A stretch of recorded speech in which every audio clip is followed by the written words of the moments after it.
Hello and welcome to the One Stop Co-op Shop, your one stop for co-op news, reviews, and playthroughs. I'm Peter, and today I'm playing through Lord of the Rings, the card game. And I'm specifically playing through just the core set along with one of the character packs, which is, well, I guess not characters, I'm thinking more Marvel Champions, but whatever, faction packs, the Gondor pack. So I will be playing with the Gondor pack, and I'm going to play through the campaign, at least the first couple of missions of the campaign. So if you watch my videos in the past, I am still getting used to Lord of the Rings, the card game. I'm coming over from Marvel Champions. I've played it twice in the past, well, bought into it twice in the past before now. I bought in when it first came out, and then as it expanded, I'm like, oh, I should get back into it. Maybe I missed something the first time. And now I'm getting back in for a third time. So there may be rules mistakes. Yesterday, we had some great people in the chat who were correcting all my rules mistakes. Hopefully, I don't have any. Yesterday, I used the Rohan deck, which was a lot more complicated than what this Gondor pack is. So hopefully, the Gondor pack will be a lot more straightforward. I played with it for a little bit last night. But I'm going to start at the beginning of the campaign playing against spiders and flies. Just so you have a little bit of an idea, I'm starting with 32 threat. I have a hero here, which is Mablung. Response: after you engage an enemy, add one resource to Mablung's resource pool. Limit once per phase. So if I engage him, I get to add a resource. We got Prince Imrahil.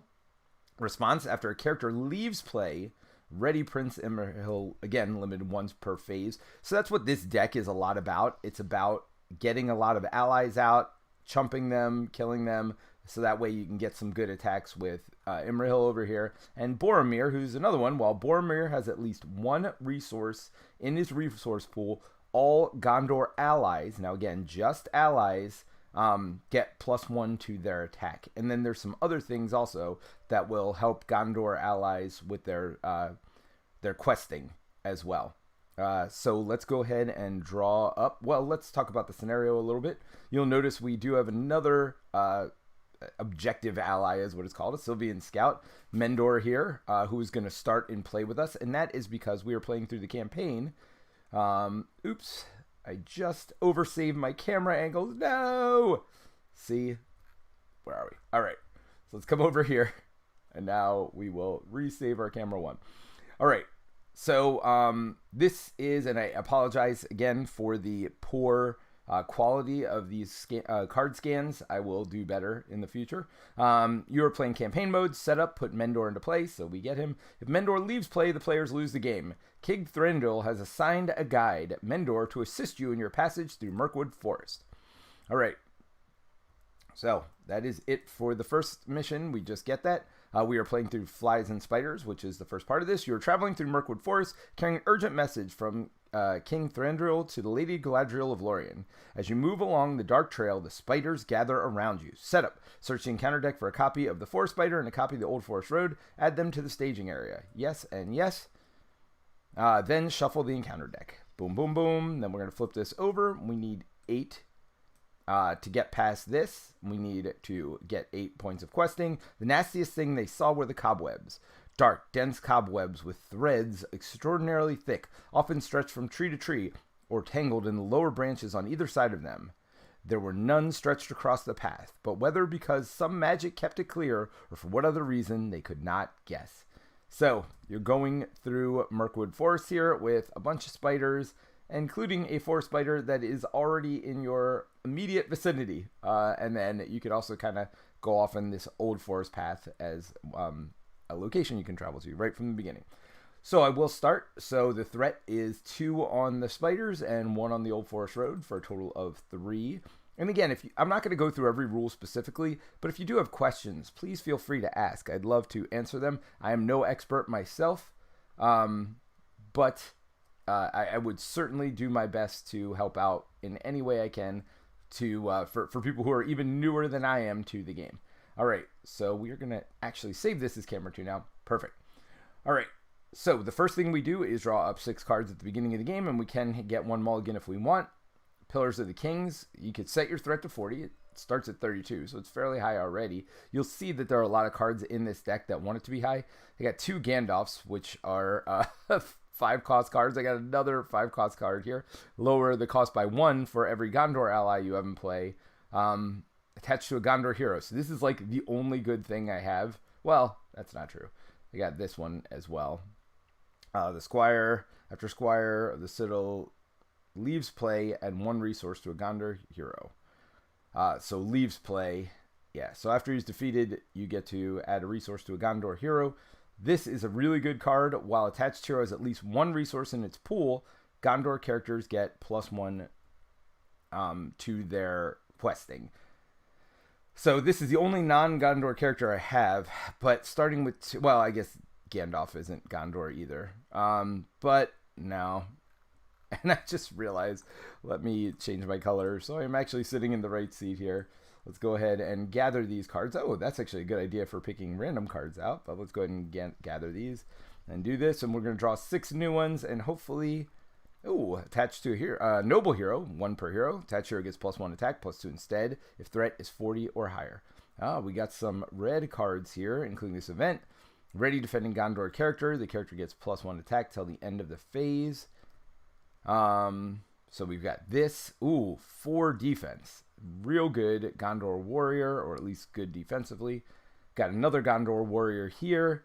Now, unfortunately, they cost red resources, which at the beginning of the game, I only have 1 hero with red. You know, I should really learn the names of these different spheres.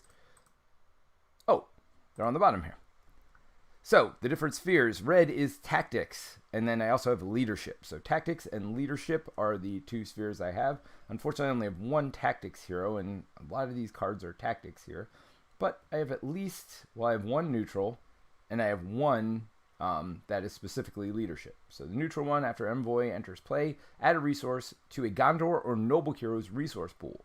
Oh, that's good, because that'll actually let me get out one of these defenders turn 1, which is actually what I think I'm going to do. After Soldier of Gondor enters play, search top 5 cards of your deck for a Gondor ally and add it to your hand. That'll be good next turn. But what I'm going to do, this doesn't have a sphere, so I'm going to spend 2... Oh, well, all right. So I'm obviously holding on to this hand. Going to add 1 resource to each character, and then I'm going to draw a card. Oh, perfect. The Steward of Gondor. Attached hero gains the Gondor trait. Exhaust the Steward of Gondor to add 2 resources to the attached hero's resource pool. Oh, man. This is just getting better and better. All right, so Steward of Gondor, that is a leadership. We will spend 1, 2. Oh, so we finished the resource phase. Now we're doing the planning phase. So we're going to do all our actions. I'm going to spend 2 resources, which do have to be leadership, to attach this to Boromir over here. Yes. Come on. Now, yeah, I mean, this is just good. It just pays for itself turn 1. All right, so getting 2 resources back. This is a unique thing, so I can only have 1 Steward of Gondor, but that is Boromir, at least for this game. All right, now Boromir is going to spend both of his resources to add this ally in, the Envoy of Pelagrir. After Envoy of Pelagrir enters play, add a resource to a Gondor or Noble hero's resource pool. Well, guess what? We got a Gondor Ranger Mablung over here. We're going to add a resource over there. Now they have 2. We're going to spend both of those to both of these Gondor warriors are the same. So we're going to go ahead and put 1 of them in for defense. Really good, especially at the beginning of the game. I mean, this is going to be basically my wall the entire game. I may as well just put it up here. Not going to quest anything else. It is just going to sit here and defend for me every turn as much as possible. And that is it for my planning phase. Let's go to the questing phase where we are going to decide who is going on the quest. As a reminder, they have 3 points of threat. If you look in the upper left, let's look at this 4 spider. Just if you're new, that is the threat value of the cards. So they have a total of 3 threat. We have to overcome that or at least tie it. If we tie it, then nothing happens. If we are under the threat here, then we will get our threat dial will go up by 1 point for each one. If this ever gets to 50, we lose, or if all 3 of our heroes are defeated, we also lose. So those are kind of the loss conditions. So we want to stay above this threat level. But if we get questing above the threat level, then we get to, total threat, willpower. I'm sorry, it's called willpower, not questing. But it adds to the quest. So willpower over here, if we get more than 3 points of willpower, then every extra point is going to go on this main quest. Once we get to 8 here, we get to advance past this first stage of the main quest. And that's the point. We're advancing by these things, we're killing things, and we'll go from there. So I'm going up against at least 3, but there's also going to be a random card drawn and added to this, so that could be higher than 3 by the time we have to take it on. But let's see. I want to say Boromir to kill some stuff, because Boromir, good at killing. But these two, you'll see, have both 2 willpower. You see that symbol, so we're going to add 2 for willpower. We're going to have Mendor also be included, and we're also going to have the Envoy of Pelgrir included too. So we got 2 here, plus 3, 4, 5, 6 points of willpower. We are going to add up going against the quest, which has 3 points of threat. All right. So that was the planning phase, or that's the beginning of the questing phase. First thing, players commit. Then we reveal 1 card per player from the encounter deck, and then we resolve it. All right, so let's reveal this card. This is it's Mountains of Mirkwood. It's another location. When you travel to it, reveal the top card of the encounter deck and add it to the staging area. To travel here, response. After Mountains of Mirkwood leaves play, as an explorer action, each player may search the top 5 cards of their deck for a card and add it to their hand, shuffle the rest of the deck. All right, so we're going to get 2 more threat there. Now, we do successfully quest. We have more than they have, so we are going to add 1 point to the main quest here. So we've quested for 1 at this point. All right, so the next thing we have to do is the travel phase. Players may travel to 1 location of their choice. So what that does is removes the threat from the location, but you still have to bypass this before you can move on the main quest. This one, when we travel here, we reveal a new encounter card. That's bad, but when we defeat it, we get to look at the top 5 cards of our deck, and we get to pick one of them to add to our hand, which is good. This over here, after you travel to Old Forest Road, a player may choose to ready 1 character they control. So we can either ready characters or we can get a bad thing. Readying characters doesn't really help at this point because we're going to defeat this spider either way. Getting an extra encounter card is just not great either though, but it does remove more threat. So we're going to go ahead and do that and hope we get lucky here. The Great Forest Web. Each player must exhaust a hero he controls to travel here. Okay, so that one's not too bad. We have a little bit of knowledge next turn. We can either ready one of ours or we're going to have to exhaust one. So depending on the situation, we'll decide that. So the next thing is so we did travel phase, now the encounter phase. First, each player can optionally engage a character and then, or an enemy. An enemy is not engaged. You look at this number here in the upper left-hand corner. If it is lower than your threat meter, then the enemy will engage you anyway. Well, that's at 25, and I am currently at 32, so it's going to engage me either way. So I'm going to go ahead and engage it, because when I do that, after a character, oops, not that one. After you engage an enemy, add 1 resource to Malbang's resource pool. So we get to do that when we optionally engage. Now, I'm not sure if that happens when they engage us, but I'm not going to worry about it. So if one of my characters leaves play, I get to ready him. Let's look why we might want to do that.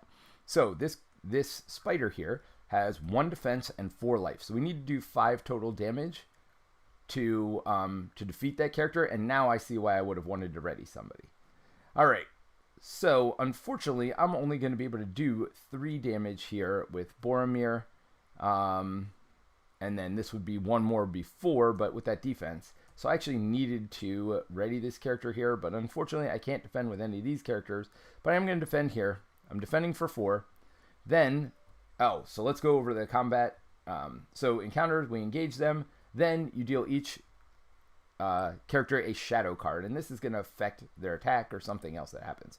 We're going to go ahead and choose to defend this character here. So it is attacking for 2, but forced. After the forced spider engages a player, it gets +1 till the end of the round. So it's actually attacking for 3, but I have 4 defense. Only 1 life, but I do have 4 defense. We'll go ahead and flip this up. We only look at the bottom under this line here to see the shadow effects. Deal 1 damage to each character the defending player controls. 2 damage instead if it was undefended. So we're going to deal 1 damage to each character. 1 damage there. I mean, it's literally across the board. 1, 1, 1, 1, 1. All right, so that happened. So I need to look at the timing for this because my character does only have 1 damage. I'm not sure how this works. So let's look at combat.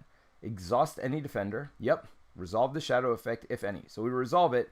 Then we determine combat damage. So we have to resolve the other effect first. So the other effect says, well, guess what? You have 1 damage as part of the resolution of that. So you are defeated. So he is no longer defending. This is kind of an undefended attack now. But remember, when a character leaves play for any reason over here, after a character leaves play, ready this character as a response. So we're going to ready. So we get that going for us. But let's see what else happens. So they have 3 life. This character only has 1 life. So again, becomes defeated. So defeated, goes in our discard pile. Now this attack is undefended for 3 damage because it was defeated before we assigned damage. I believe that is right. So I'm going to add 3 damage to a character. Well, the only one that can handle it is Boromir right now. Boromir has a total of 5 life, so 3 more damage puts us at 4. But Boromir is in very big danger of being defeated very early. And sadly, he's my steward of Gondor too, so don't like that.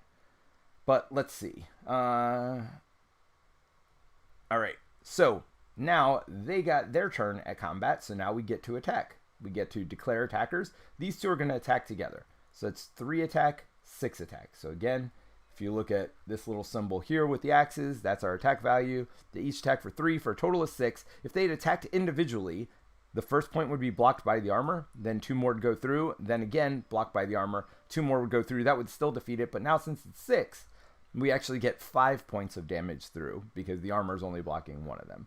So either way, that spider is defeated, and we move on, although not in the best spot here, unfortunately, because of that that 1 random damage. Did good because I got to use this character, but did bad because now I don't really have any leeway with Boromir over here. So now we finish the attack phase. We go to refresh. Each player refreshes all the cards they control, which is good. We add 1 threat, which is not so good. I'm going to add a turn to the turn tracker as well. The next thing, you pass the first player token. We don't need to track turns here, but I like to do it just to give myself an idea how many turns it takes, things like that. So we'll go from there. But now we go back to the resource phase. So every character gets a resource. 1, 2, 3. Then I draw my 1 card. All right. Visionary Leadership. Well, let's go ahead and start by doing this to give myself 2 resources. Attached to a Gondor hero. Well, attached hero is at least 1 resource in the pool. All Gondor characters get +1 to their thorning. Yes, please, and thank you. This character is not looking so great right now. So, I think I'm going to put it over here on the Prince. So I will spend 2 resources, 1, 2, to put this on the Prince. So now I want Prince to have 1 resource, so everybody gets +1 to their questing, but I want Boromir to get 1 because Gondor allies will get +1 to their attack. So I don't like to spread this out this way, but it really scares me, Boromir's 4 health, because if he goes down with a card like the one we just saw, then that is going to be bad all the way around. All right.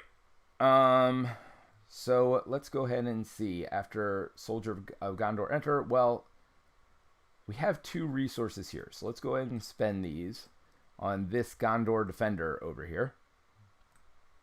Hopefully this time the defender will live to help me defend. Ready defending Gondor character. Nope. Action. Defending character. +1 to the end of phase. Oh, so you can defend with somebody and then attack with it later, which is nice. Usually you can't do that because you're exhausting the character. Now I can spend 2 to get this one out, this Gondor soldier. But if I don't, then all my Gondor characters get +1 to their questing. If I don't spend that 1. So it's a tough choice. I also have a weapon here. So that's what I'm going to do. I'm going to spend this 1, so my characters aren't going to get +1 to their attack, but I'm going to put this weapon, which is restricted. You can only have 2 restricted cards on each character. So +1 attack. If this gets to 40, it's +2 attack. All right. So now let's look at our questing situation. We got 3 points again up here. All my characters are, well, all my Gondor characters are +1. So if I do this, that's 6 points toward the questing of willpower. That's 7. And then I still have a defender and an attacker here. So I could do 7 points, which is a little more than last time. But again, I'll just be building up, hopefully. You know what? I'm going to do this too. So I got 3, 6, 7, 8, 9 points of questing. I like that better.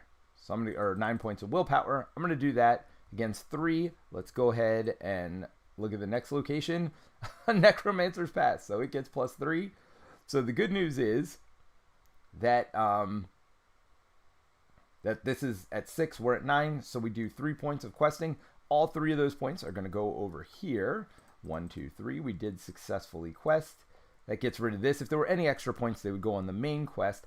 Response: after Mountains of Mirkwood leaves play as an explored location, each player may search the top 5 cards of their deck for a card, add it to their hand, and shuffle the rest. So we are definitely doing that. We're going to look at the 5 cards. 1, 2, 3, 4. We're going to look for cards that hopefully bring other cards into my hand or in play or whatever else. This only costs 1. After Squire leaves play, add a resource to a Gondor hero's pool. So you want to sacrifice him at some point, but normally he's just 1 defense, 1 life. But in this situation, he's also going to have a questing as long as I have a resource on that character. Each player whose threat is 40 or higher readies all characters they control. Great for a later game. After Envoy of Pairing enters play, add a resource to a Gondor or Noble hero. So this one gives me that resource right away, doesn't wait till later, and has a little bit of questing from the beginning. After an ally card leaves play, that card's controller draws 2 cards. So that is an event that you play in response to an ally leaving play. So you get to draw 2 cards. What is this? Gondorian Shield attached to a hero, restricted, limited 1 per hero, +1 defense, or +2 if they have the Gondor, which all mine do. I am going to get, how many resources do I have now? I do have 1, but I'm not going to use it this turn. I'm going to get this and probably play it next turn. Well, maybe I will play my Soldiers of Gondor next turn, but that's okay. This will be I can play both next turn. That's right, because I get 2 extra resources because of my Steward of Gondor every turn. So Steward of Gondor is helping me with resources, and I've got other cards that are helping me with card draw. All that seems good. All right, so that was all done during the questing phase because I explored this. Now it's the travel phase, and let's decide what location we want to go to. So I don't need to ready any characters. And in fact, I could exhaust a character to travel to this Old Forest Road because we know there's nothing to fight up here. So we don't need to worry about defense and attack and all that. But let's see what this new location is, because this is only going to clear 1 threat by doing this. This new location has 3 threat, which is not great, and it's only 2 to get by. The first player must discard 2 cards from their hand at random to travel here. Ooh, well, I don't want to do that quite yet. So I'm going to travel here, which only reduces threat by 1, but it's still 1. The first player must choose and ready. Oh, I'm sorry, that's not the one. This removes 2. Each player must exhaust 1 hero he controls to travel here. Well, guess what? I don't have a hero, so that's not going to happen. I don't want to discard 2 cards, so that's not going to happen. So Old Forest Road, it is. And I get to ready a character, which does me literally no good at this point, but whatever. There you go, Boromir. So that was a travel step. Encounters, none, because there's no enemies. Combat, there's none, because there's no enemies. All right, so we're going to refresh all of our characters. Remembering to keep a hero refreshed this time, not just any character. Good thing to remember. And then so it's the end of the round. We add 1 threat, and then I'm going to advance the round marker. All right, now we're going to add 1 to each character. Oops. Let's do this, and we get to draw a card. Ooh, Gandalf. Gandalf enters play, draw 3 cards, deal 4 damage to 1 enemy, or reduce the threat by your threat by 5. That is my threat here. That is a great card that I'm going to keep in my hand. Let's go ahead and do this to get 2 resources here, because I want to play these cards. All right, so Soldiers of Gondor. I'm just really building up at this point. So I'm going to spend 1 resource here, 1 resource here for the Soldiers of Gondor. That costs 2. After Soldier of Gondor enters play, search top 5 cards of your deck for a Gondor ally and add it to your hand. Any number of Gondor allies instead, if your threat is 40, but then you shuffle your deck. So we're going to take out 5.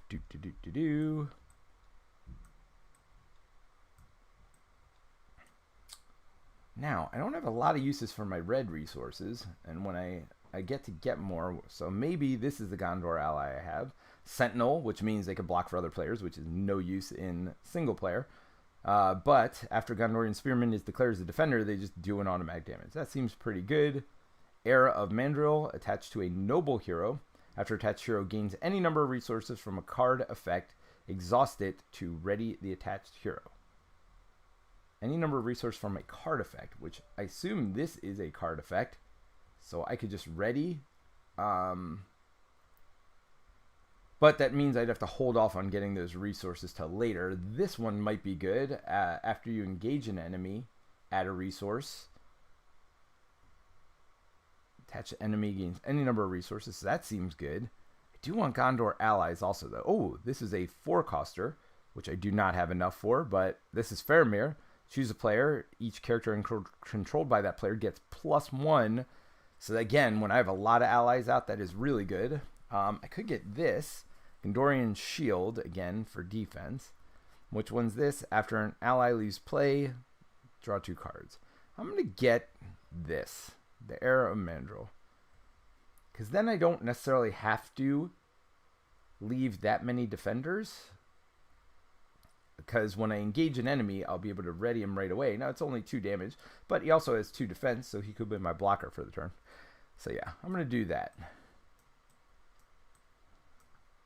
And that costs a purple resource. So my choice now is, do I put this character in? Oh, add a resource to a Gondor or Noble. So actually, let me make sure I shuffle that. Plus, all right.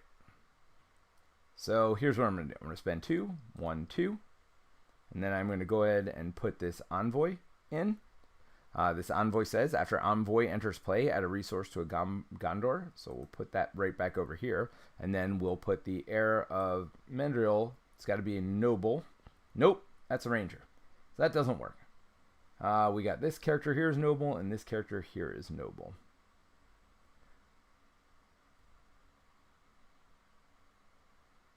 Title. Maybe, I wonder if there's a limit to 1 title per character. I don't know. Alright, so this doesn't look as good because I wanted to put it on my Ranger over here, which doesn't help. So now I feel kind of stupid for keeping this card because the only one I can attach it to, and I'm not sure if you can have more than 1 title. Let me look that up. If somebody knows the answer. Oh, Brant. Oh, man. You're all in. How much do you play this when the first game first came out? I actually played it quite a bit, but I got frustrated because when it first came out, you only had like the starter pack was way worse than it is now. The starter packs are much better, or the starter box is much better now. It used to be you'd only get 1 copy of every card and you needed 3 copies. The original decks weren't that great, and there wasn't a lot of stuff available when you first got in. I did buy in and bought, several packs along with that whole first campaign or whatever. But I just got frustrated because it was confusing to me. I didn't understand why you could defend and not attack. Now Marvel Champions made me not as scared of that anymore. So what am I looking for? I'm looking for title. Title.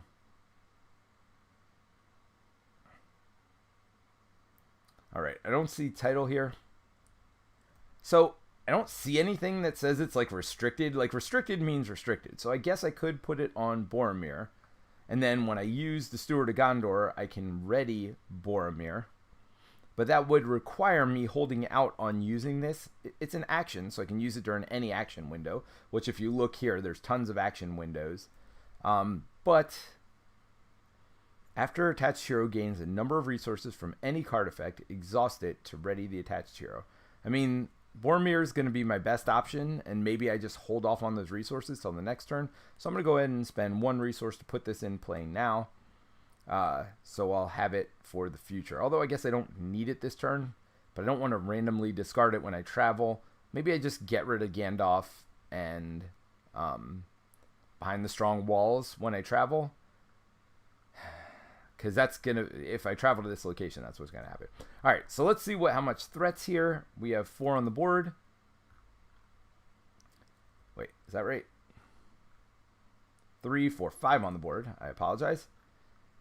I might want to keep a hero ready so that I can exhaust them to travel to a new location, but that requires me getting past this location. Well, I do have quite a few heroes at this point. They're all going to have +1 to their willpower, which helps me questing. So 3, 6, 7, 8, 9, again, because this is a Gondor character, 10, 11. And then I'll save these 2. Soon I'll be able to not save them because I have the Steward of Gondor. So let's see. There's 11 points. There's no enemy here. And I'm actually under no threat because I can just defend this turn. So maybe I do. Oh, but I need a hero to exhaust. Yeah, so that won't work. So I could quest with this character, but then I'm taking a chance no enemy comes out. All right, so 3, 6, 7, 8, 9, 10, 11. So we have 11 points to 5. That should hopefully be enough to get past this at least. So we're looking at 5 now. Let's flip the next one. It's only 1, another Old Forest Road. So that's up to 6. So we beat it by 5. So 3 goes here, and then 2 more on the main quest. Boom, boom, boom. Brent says, I'm pretty sure you could have any number of titles. Thanks, Brent. I think titles are just unique. It's interesting how quests attack or defend was innovative. Yeah, because every game before this, like it was like Magic the Gathering was where I knew it from. They would attack each other, right? So you'd get your attack and defense. So this game, it was definitely weird. And again, it's continued over to Marvel Champions, where like if I defend with this character, that character now can attack.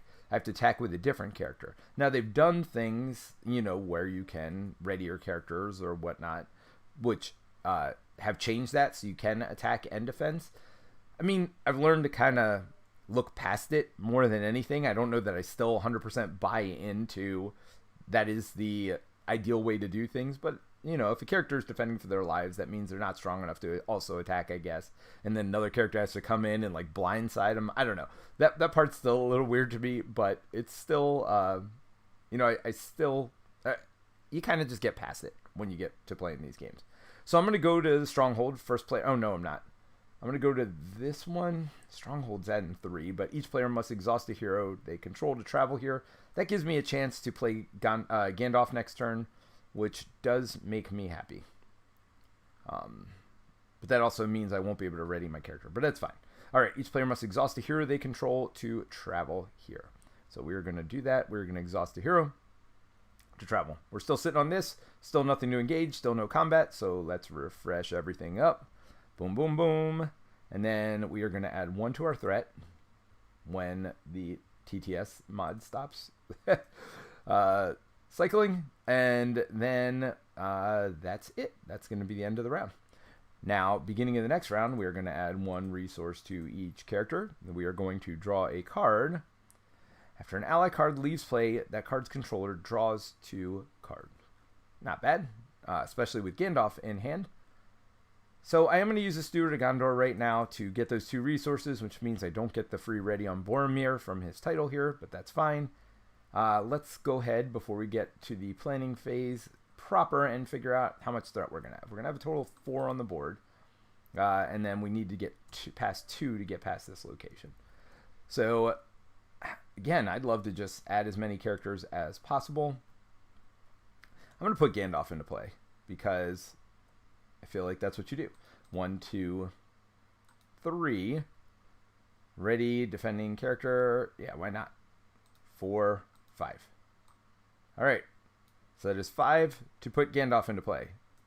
Gandalf, at the end of the round, discard Gandalf from play. So there for 1 round, but can quest with you, can attack really good, can defend really good, and also, after Gandalf enters play, choose one. You can either draw 3 cards, deal 4 damage to an enemy in play, which there are none, or reduce your threat, so again, this threat meter, which is one of the loss conditions, by 5.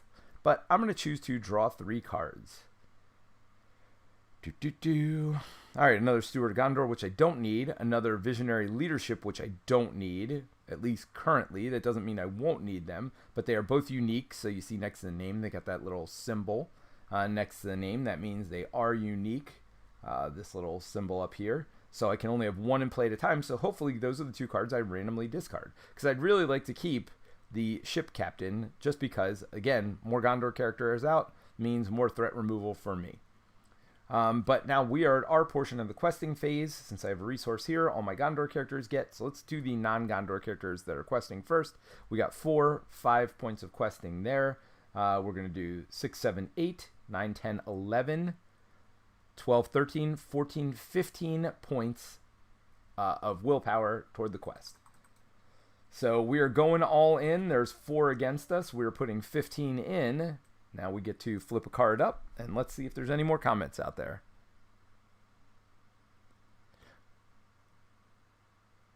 Yeah, so Brant says it's interesting how the quest attack or defend was innovative. I saw the attack or defend part. But yeah, you basically have 3 choices with each character you control. Are you going to quest? Are you going to attack? Are you defend? And you don't know what's coming up. This could be an enemy, could be another location, could be a card that like just affects all cards in play. This one happens to be an enemy. So, this enemy has 3 attack. It's going to have a total of 6 life. When Dol Guldur Beastmaster attacks, deal it 1 additional shadow card. So it's going to get 2 shadow cards every time it attacks.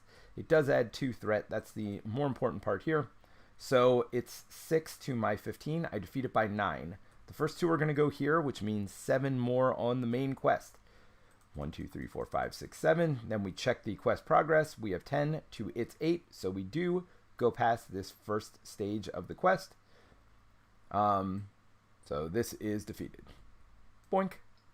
Bye-bye. And there was no when defeated effect on that. Now we hit a fork in the road. As you move through Mirkwood, hounded by spiders, the forest path forks before you.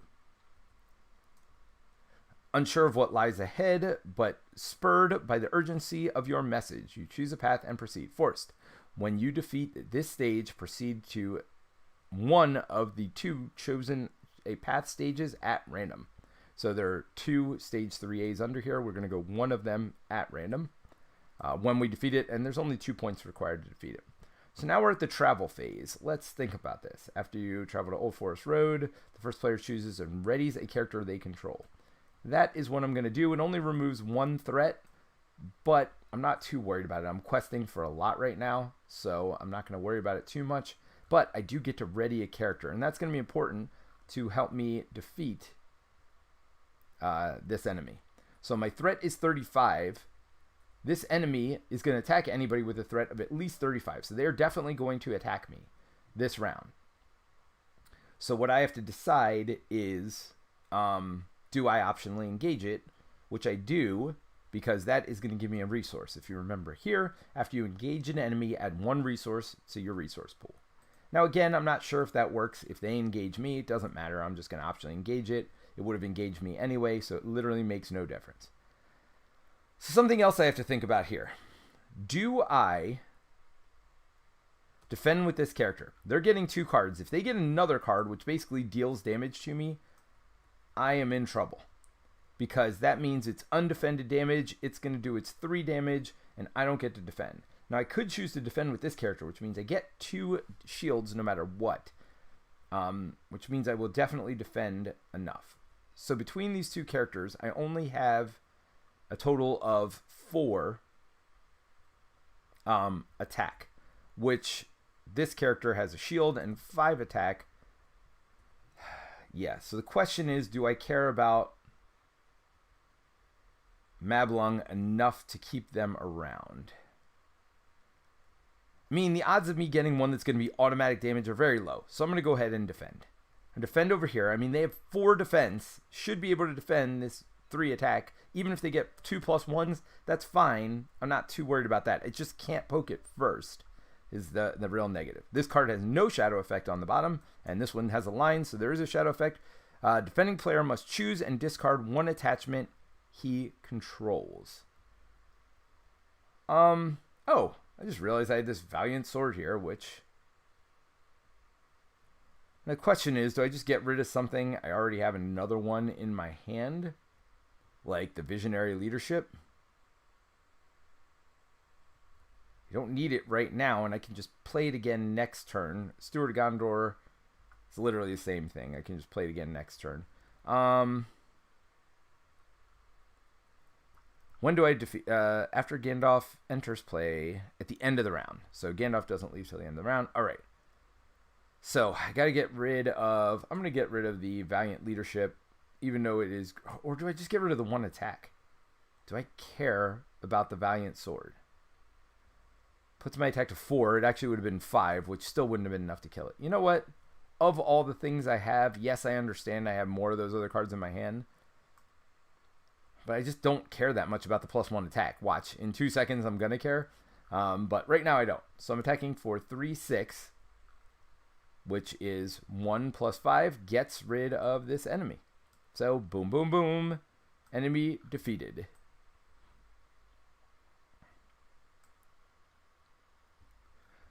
All right. So, that is them attacking me attacking them, then refresh. Go ahead and refresh all my cards. Gandalf goes away. I do add 1 threat. I'm going to add a turn. And let's go ahead and get my resources. Bink, bink, bink. And draw a card. Oh my goodness. So lower the cost to play the Citadel Custodian by 1 for each Gondor ally in play. Well, right now I have 3 Gondor allies. I'm about to have a 4th with this Shipmaster over here. So let's go ahead and do that. So first of all, I'll get 2 resources. 1, 2. Then I'll spend 1, 2. To go ahead and put the Ship Captain in. After Ship Captain enters play, move 1 resource from the resource pool of a hero you control to another resource pool. Yeah, sure. So we'll take that down 1. We'll move that up 1. I guess I technically could have afforded to put this stuff on. Let's see. After an ally leaves play, that card's controller draws 2 cards. Oh, I could have done that at the end of last round. So let's say I did that. When Gandalf left play, end of the round, I don't know if there's a window there. I think it can interrupt anything. So yeah, this character definitely had a resource on them. So let's say I did that at the end of last turn. I'm moving that resource back real quickly because actually, well, I'm just going to move it here. Say I moved it here. So I had a resource on him at the end of the turn. I would have spent it. Instead of moving the character or the resource to here, I'll just say I moved it to here. So I will go ahead and play this at the end of last round, which would have let me draw 2 cards. And maybe I would have done something different, but too late. Exhaust the rider to move a resource from the pool to a hero you control in another hero's resource pool. So again, lets me move resources around. I'm going to spend 1 to play this character over here. I'm going to go ahead and play the Spearman over here, spending these 2 to play this Spearman. Now, all these are Gondor characters. Let's see, Gondor, Gondor, Gondor, Gondor, Gondor, and Gondor. So, I actually get to play this Citadel Custodian for free. 5 cost, -1 for each Gondor. Let's see what happens. Action, exhaust the rider to move a resource. Don't care about that. After the captain enters play, move a resource, which I did. I moved it from here to here. All right, so I'm pretty good to travel right now. Actually, all my allies, Gondor allies, get +1 attack because I have a resource here. All my allies also get +1 to their willpower because I have a resource on this character. Usually, I put them both on Boromir, but because Boromir was so close to death early on, I decided that would be a bad idea. So I'm going to travel to a location that's going to require me to discard 2 cards. So I'm not going to worry about this. And if I engage a character, then I can play this. I will have this red resource again. Because remember, after you engage an enemy, add 1 to their resource pool. All right, so I'm at this fork in the road. I don't need that much because we're only looking at 3 threat here. But I'm gonna play it a little bit safe, but I'm also gonna be a little bit whatever here because it doesn't matter. So that's 6 points. Oh, here's the other thing I forgot. After a quest card was defeated, Ready Mendor, then each player draws a card. So let me just draw the card. I'm not going to worry about Ready Mendor. Oh, I have 2 resources here. I could get a captain. But I'm not going to do that right now, although I hope that's not the card I randomly discard. But whatever. So every time you defeat a quest, so remember we defeated this, I would have drawn a card there. And I would have readied him also. All right, so we got 6 points of questing, 7 points, 8, 9, 10, 11, 12, 13.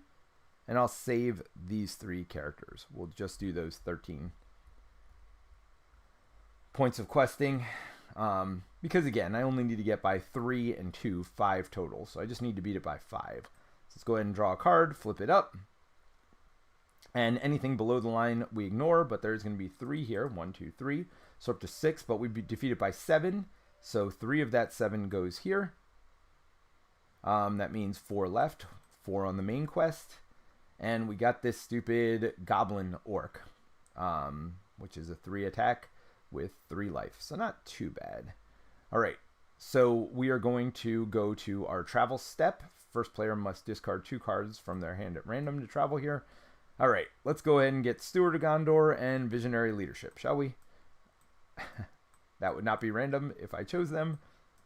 So let's do this. We'll flip it over. We'll shuffle, and I'm going to lose Visionary Leadership. That's a good start. And all right, that's fine. Ready a Gondor player and give him +1 defense. I would have liked to keep that, but it's fine. I got Steward of Gondor in case I need to discard for whatever reason. All right, so we have now traveled to this location. So this is the only threat in our area right now, which is 3. But guess what? Not about to be in our area for long because it only has 5. So it's definitely would have engaged us anyway. So I'm going to optionally engage it, which allows me to add a resource to this pool here.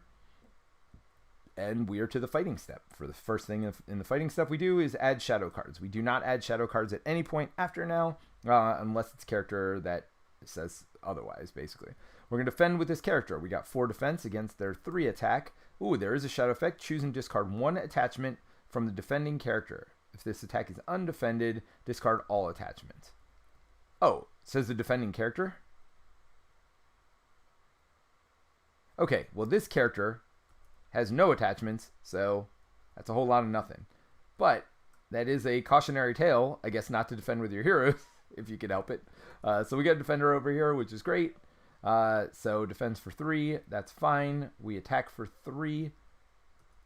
It has a total of 1 shield and 2 life, which is 3, and we defeat it. We could have attacked with all these other characters if we wanted, but let's not waste anybody's time. By the way, if any of these have victory points, we should be putting them in the victory point display. None of them seem tough enough to do that. The only one we got that had victory points, and I'll show you back here, was this one. But that was the one we just used for the shadow effect. It's only if you actually defeat this spider would you get rid of it. So it's usually like named creatures, stuff like that, that come with victory points. The only real thing is you take them out of the discard pile forever, but there's still 24 encounter cards in here. I'm not too worried about it. So one thing we forgot to do. We actually quested past this location here. So I should have immediately done that. And that might affect all of the stuff that just happened there. So I apologize. This may change things. So we're going to flip this over. And you attempt to follow a secret hidden trail to avoid the enemy. Players cannot defeat the stage until the Ungoliant spawn, or while the Ungoliant spawn is in play. If players defeat this stage, they've won the game. All right, so I don't have to worry about it. The other portion of the path would have required me to spawn the spider immediately, which would have been bad. So we didn't find the spider. We trekked around it, basically. Did I read this? The trail winds to one of the darkest, most tangled spots of the forest. Sense of fearful dread presence is hunting you, and you move quickly in an attempt to avoid its evil. So we are avoiding its evil because, again, we are going down the path. We just need 10 quest points over here to pass it. The other way, we would have needed 0, but we would have needed to defeat a spider, which would have come out now and really messed up everything I did on my turn. Although, let's be honest, I had enough here to defend that I wouldn't have had to worry too much about it. But we are not fighting the spider. We are moving on. All right. So, now back to the attack phase. We're done. Let's go to the refresh phase. We refresh every character we have and every one of these we have. So we're good there. We're going to add a threat, and we're going to add a turn. Now, at the beginning of the next phase, we add 1 to each of these, and we draw a card. If your hero controls attacks, destroys an enemy, exhausts a weapon, for that hero to draw 3 cards. Well, that would be nice, but I don't have my weapon anymore. So, not going to happen. Now, I don't need to use this Steward of Gondor here, so I'm not going to. Basically, I just need to quest like whoa, because I need to get past 10 here, plus the 2 from here. Now, there is 0 threat here, so it's not that big a deal. But, because I have this Steward of Gondor here, and remember I have this... No, this. After attached hero gains a number of resources from a card effect, exhausted. And this would be a card effect, I believe that's right, to ready my character up. So this combo here will let me ready Boromir up. If somebody gets killed, I can ready up Prince Imril. So I think I'm actually just going to, like, I don't need to use my Steward of Gondor now. I'm just going to quest with everybody. So we got 3, 6, 7, 8, 9. Oh, I made it past the quest again. Forgot to draw a card. Well, this may change things. Oh, so I get to put the Custodian in for free because I definitely have 5 Gondor allies.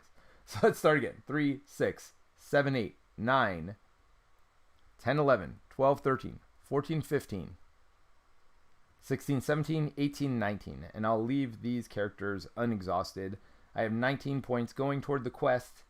In fact, as soon as I defeat it, the game is over. As soon as I get past this, as long as the spider doesn't come up. If a spider comes up, I'm in trouble here. So, yeah, let's leave it as is. Because I don't think it's going to add 19 anyway. So we're adding 2 threat here. It's just another location. So 17 to 2, or 19 to 2 is 17 over. So that's 2. We get to add 15 to here, which defeats this part of the quest. I'm not going to waste any more time by going through this. Since I defeated it, as soon as you quest past it, it is over.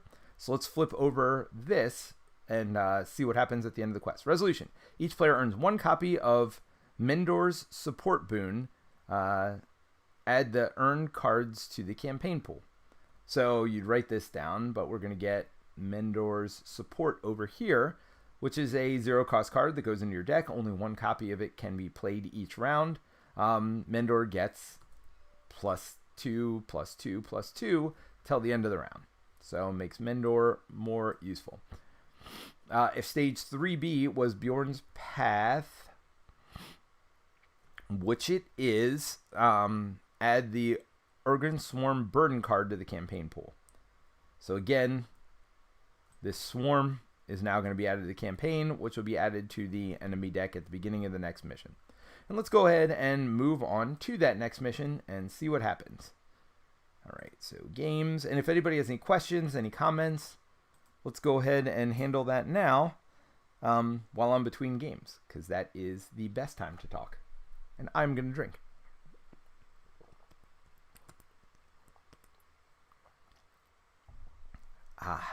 All right. So I'm going to get this Mendor boon over here into my deck. Come on, shuffle. Oh, it's a different size. That's right. All right. Now I get to shuffle my deck. Shuffling a 1-card deck doesn't usually work. All right. Now we're going to set up the second quest on standard mode. It's going to pause for a minute. I definitely need to upgrade my computer. That is not a question. All right. Now we got to put the Swarm in the deck. Make it bigger because for some reason they didn't make it the same size. And we're moving on. All right. So anything else in here? The forest is dangerous, but that was beyond what one might expect to find. Mendor seems shaken. I fear something is not right in the land. I shall continue to travel with you. Well, thank you, Mendor. We appreciate that. All right. So that part of the quest is done. We are going to go to part 2 of the quest now. You're playing campaign mode. Setup. Put Mendor into play. Set each copy of Valor and Scared or scarred a side out of play. So I'm going to put him down here, though, because I forgot about them last time. I'm going to put him here, and you'll see why in a minute. Response. After the hill troll is defeated, each player attaches 1 copy of Valor to a hero they control. So we get Valor when the hill troll is defeated.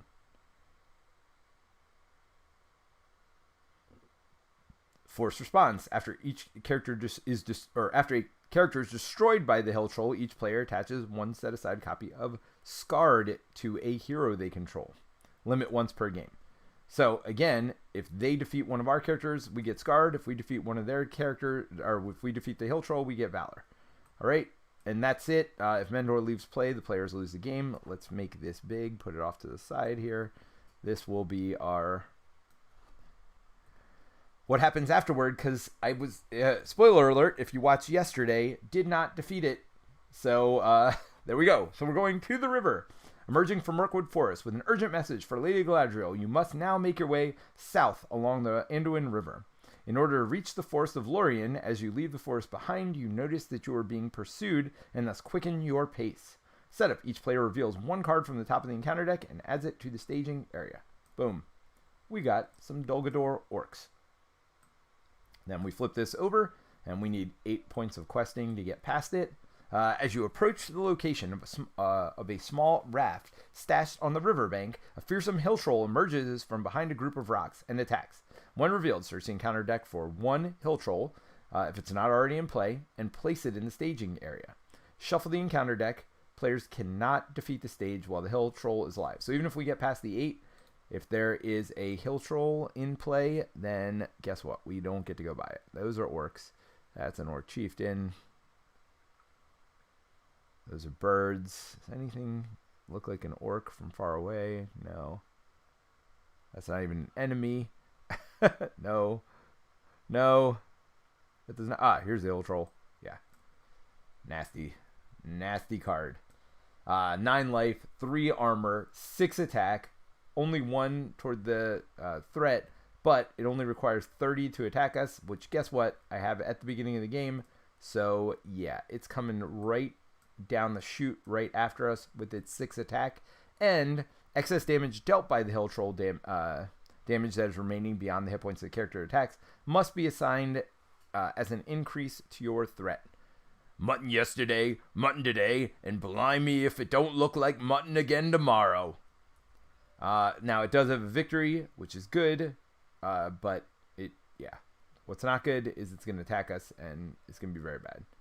All these things, very bad. Good news, there's not a lot of threat here. Bad news, hill troll. Gonna not do well.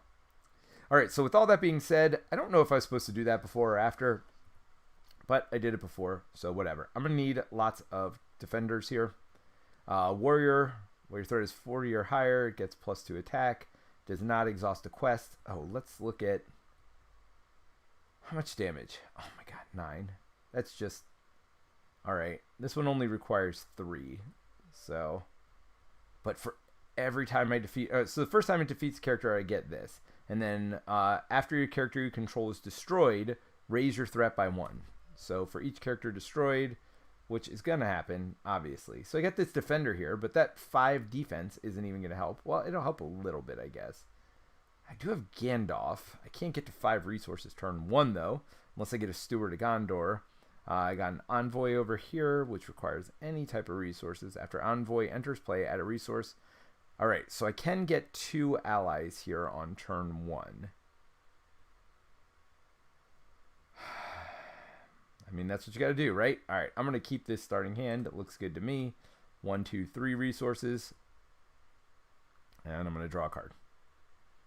I mean, when I say it looks good to me, it means, oh my gosh, what have I gotten myself into? So it's a 1-cost Gondor. After Squire Citadel leaves play, add a resource to a Gondor hero's resource pool. But that's after it leaves play.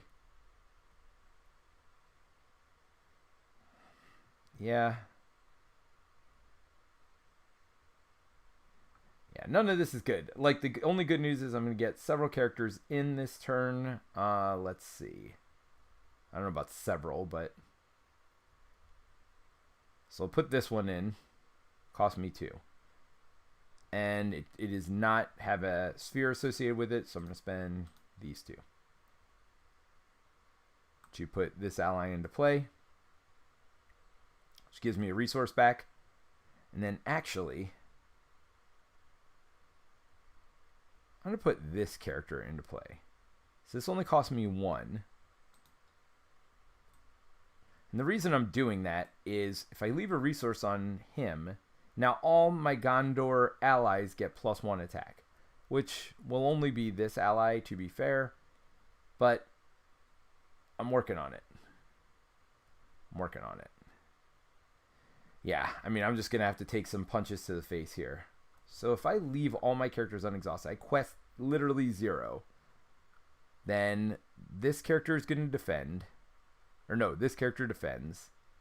And I can attack for 2, 3, 4, 5, 6, 7, 8, 9, 10. I can attack for 10, which still not enough to kill this troll.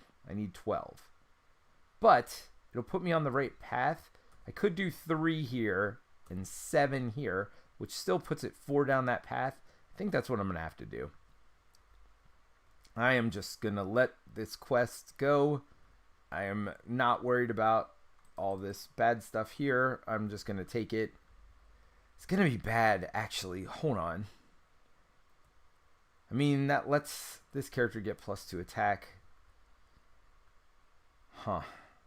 Maybe I do 2 here. 3.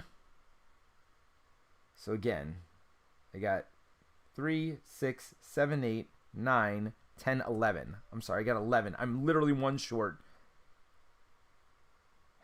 1 short of defeating it. Alright, I am not spending anything toward the quest. I am just going to take it on the chin here. So that not questing at all. On reveal, deal 1 damage to each character controlled by each player with threat of 35 or higher, which is not me. So that literally does nothing. All right, that couldn't have gone any better, although I still increased my threat by 3. And it's going to be more than that in a second, as we're going to see. All right, so I'm going to optionally engage this character, which gives me a resource. And the hill troll will just come to me because I have 30 or more threat. And then I'm going to bring these 2 down so I remember to attach them when my characters die, which is about to happen. Then we add a shadow card to each of these enemies, and then I decide how I'm going to defend. I mean, I can't not defend this, because then I just have to kill one of my characters. It was a thought only because I would be able to kill it if I get the +1 attack from this character, which I can't. If I lose this character, I lose the game, so I can't do that either. So I did get the resource for optionally engaging. All right, so first things, I'm just going to take this damage. So this is 2 damage plus no shadow effect. 2 to any of my characters. I'm going to do that 2 damage over here. So I got lucky there with an undefended attack. This next one, not going to undefend. After a Squire of the Citadel leaves play, add a resource to a Gondor character, so I'm going to defend here against this troll. This troll is attacking for 6 plus nothing. Okay, so that's 6.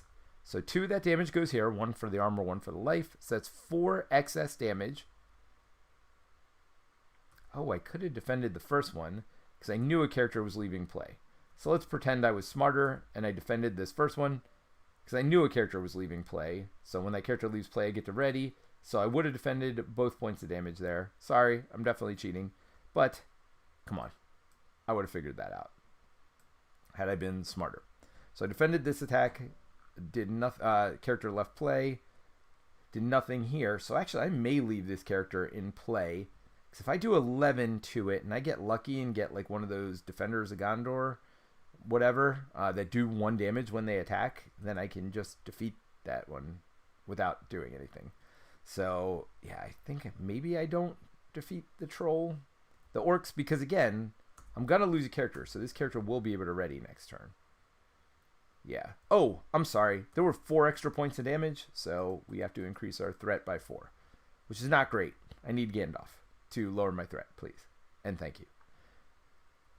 So I still got to decide. All right, so I'm attacking for 2, 3, 4, 5, 6, 7, 8, 9, 10, 11.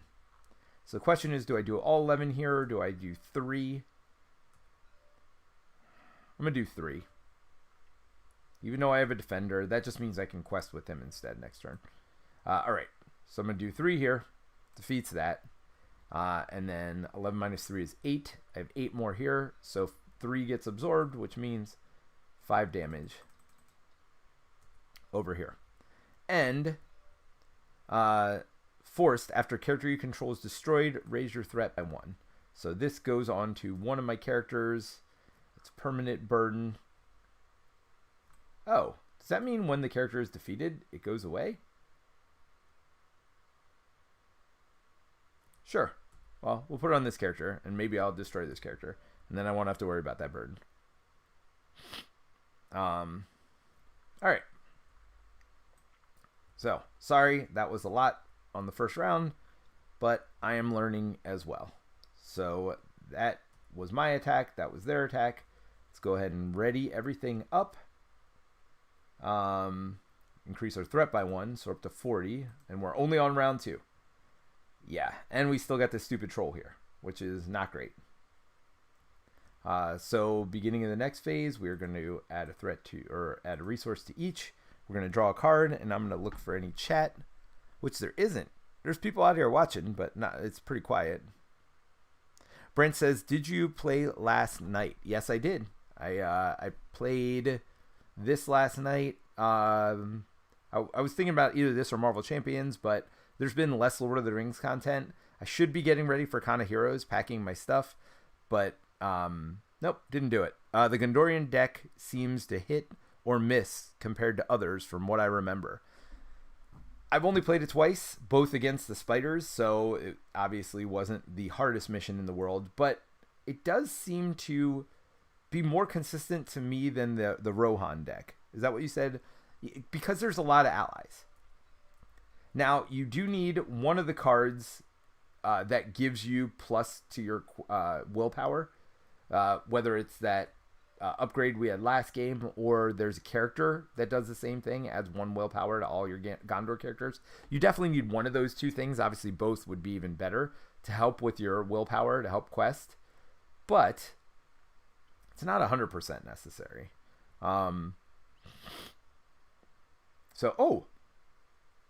Speaking of Gandalf, and I do have 5 resources. Maybe I just Gandalf. Now, do I have somebody to sacrifice? Yeah, I could sacrifice this character. Or I could put in 1, 2 characters. Do any of them give me resources? My threat is 40 or higher, so I get +2 attack. So that's good. I got a defender here. After soldier enters play, search the top 5 cards of your deck.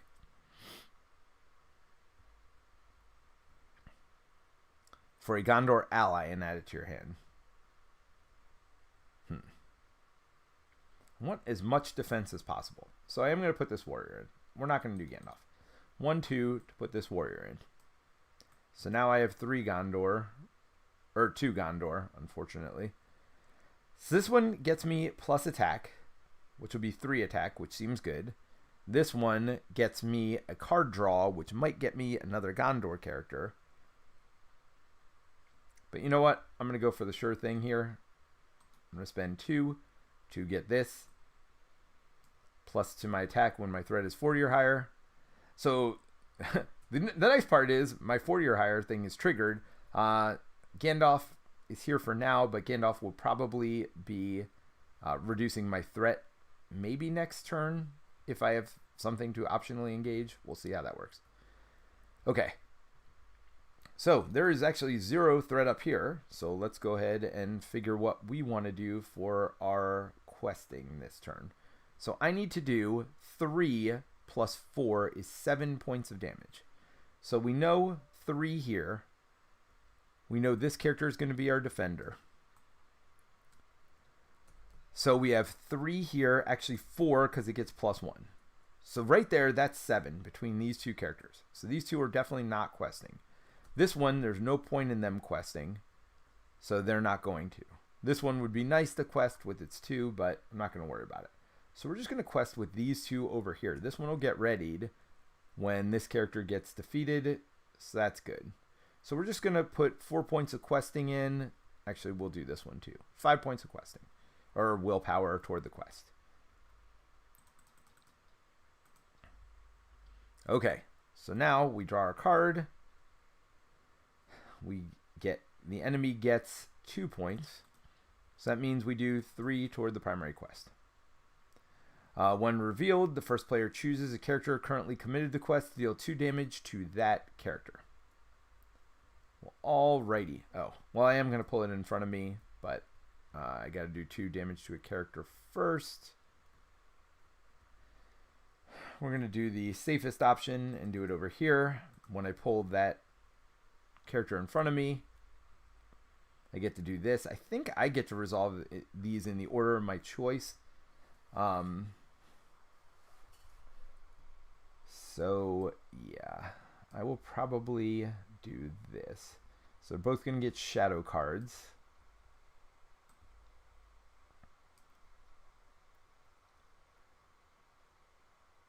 And then, so I need to do 3 damage, and it's going to attack me for 2. So I'm going to resolve this attack first, and then I'll get this Valor card. After a hero is declared as an attacker, exhaust it to heal 1 damage from the attached hero and deal 1 damage to the defending enemy. Well, actually then, with that being said, oh, did it have to be somebody committed to the quest? First player chooses 1 character currently committed to the quest. Well, we'll do this one, because this character is going to be attacking much more so than this character. So yeah, with that being said, knowing what this Valor card was, I should have done it in that order. Okay, all right, so I'm going to get attacked by the Hill Troll. I am defending here. Let's flip this card. The attacking enemy gets +1, +2 instead of the defending player has, so +2, because I do have 35 or more threat. So +2 attack, so their attack becomes 8 from 6.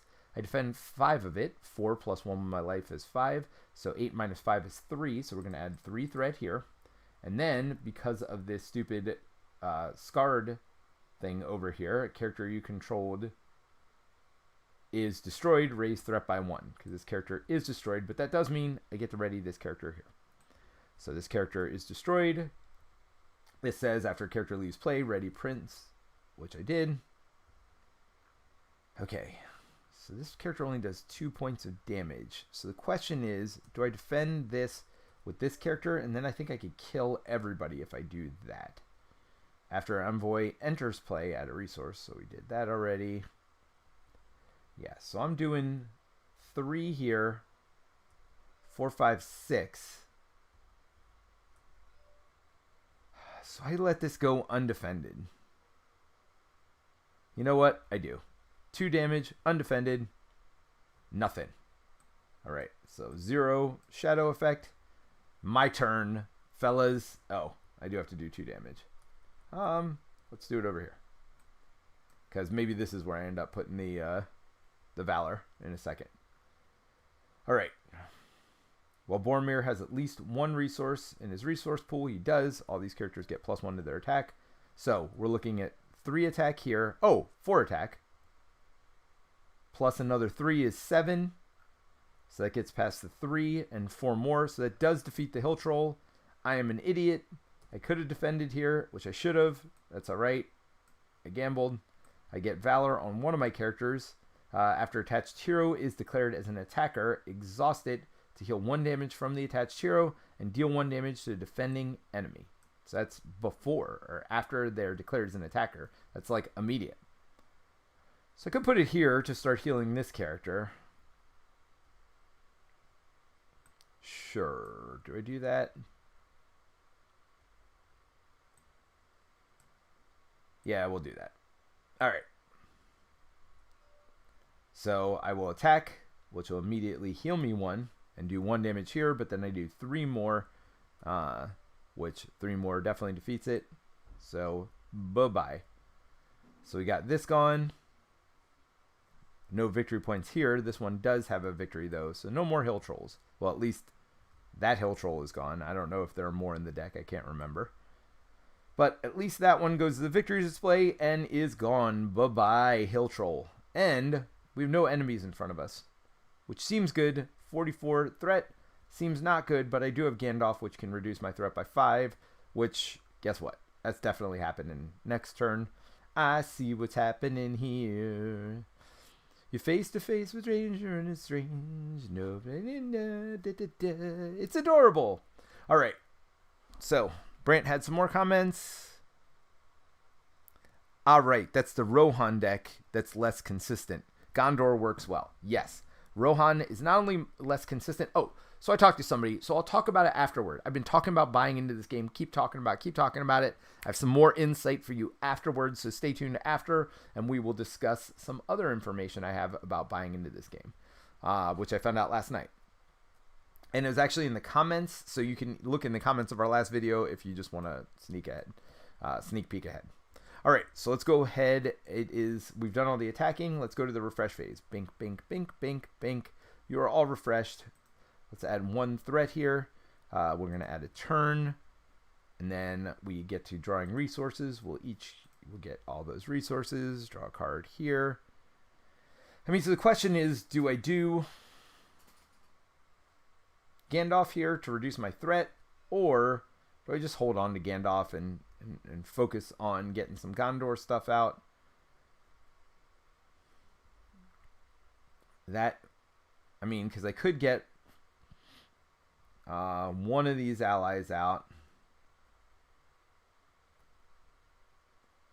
which will let me search my deck and maybe get a second one out, which would let me potentially even get a third Gondor ally out. I could draw...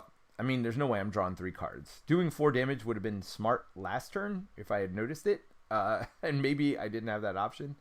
But that would have been good. 4 damage. Damage ignores armor, so that is good. All right, well, enemy has 0 threat going on over here. So I'm going to play it what I think is smart. Take those off to put in the Soldier of Gondor. After it enters play, search top 5 cards for an ally. So 1, not an ally. 2 is an ally, and that's one I can afford. 3 is not an ally. 4, I want that bad. 5. All right, well, there was only 1 ally choice. So guess what? We're adding it to our hand. With that being said, this costs 1. After Squire, the Citadel leaves play, add a resource. I don't think a Squire left. That's enters play. But there you go. So they don't. It's going to be 1 more Gondor ally. So we've got a total of 4 of them. We got a leaves play. That's just a chumper, if nothing else, depending on what happens. So I only have 4 allies. Unfortunately, I can't play this one for free yet. So we'll see what happens next turn. I do have 2 resources sitting here on Malbung, but nobody... eventually he might be able to pay for Gandalf by himself. So not sad to keep getting resources over there. That is for sure. All right, so we're going to work on this quest. 1 point, 2 points. So that's 3 total. 4, 5, 6, 7, 8, 9. 9 points toward the quest. And maybe we get by it. Let's see what happens. Forced. After Mystery Mountain Goblins attack, remove a progress token from the current quest. Alright, well that's not the worst thing in the world, and we'll see why in a second. So they do have 2 toward the quest, or 2 threat out there. So we have 7 points we add to the quest.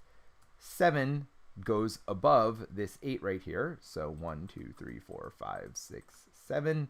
That gets me to 10 points total, which is bigger than the 8, which means a couple things happen. Number 1, we go past this. Players defeat this while you can't defeat it while a hill troll is in play. Not an issue. So this one goes trash. Bye-bye. Then, this character here, after a quest card is defeated, ready Mendor, then each player draws a card. So we're going to do that and draw a card. Ooh, I have a Valiant Sword now. Makes me happy. Limit 1 per hero. +2 if your threat is 40 or higher. Well, yep, that is not an issue. But let's read what happens here. It's going to go down to 0, first of all. So after defeating the troll, you are able to board the raft and embark upon a river voyage. As you depart, your enemies pursue, harassing the small vessel as you attempt to navigate the river. As your enemies harass the raft, it is difficult to maintain balance and effectively fight them off. Reveal 1 additional card from the encounter deck each quest phase. Do not make engagement checks during the encounter phase. Each player may still additionally engage 1 enemy. So we can only engage 1 enemy a turn. We're going to draw an additional card from the encounter deck each quest phase. So that actually doesn't scale for player count. I was wondering why I thought it was so hard yesterday. Because in a 1-player game, you draw 2 cards instead of 1. But in a 2-player game, you're drawing 3 cards instead of 2. In a 3-player game, you're drawing, what, you normally draw 3, then you draw 4. So yeah, that's interesting that it doesn't scale based on player count. But sorry, my design brain going off here. I am going to optionally engage this character right here. So I can still do that because I'm on the raft, though I don't, I can't. What am I thinking? Sorry. Because I'm on the raft, they won't automatically engage. So I can only engage 1 character per turn. So after the goblin attacks, remove a progress token from the quest. Well, that's part of the reason I wanted to do it now. There's literally 0 progress tokens on the quest. They are going to attack. I'm going to defend with this character here. They do get a shadow card. Sorry. Should have done that. They don't exhaust to attack either. So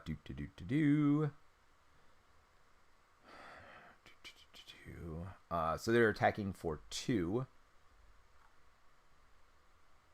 Could defend here instead. Do I want to keep my squire alive? I kind of do. So yeah, I'm going to defend here. So they have 3 life, 1 defense, only attacking for 2. No extra effect. This would have been worth victory points if we defeated it. So they attack for 2. So I'm going to get my first point of damage on Mendor here, and if that comes back to haunt me, well, it does. All right. Because after a character is defeated, I would have to raise my threat. So if I just let that character get defeated, but my turn to attack now. I'm going to attack with Boromir. He does not have any resources left in his pool, so that doesn't help. But we're attacking for 3, which is not enough to defeat it. But oh no, it's not enough to defeat it either. That's all right. So we're going to do 2 points of damage here. And I'm going to leave my Squire of the Citadel left alive. We'll deal with this problem next turn. Tax remover progress. Yeah. So that may be a problem next turn. But again, that's a problem for next turn. All right.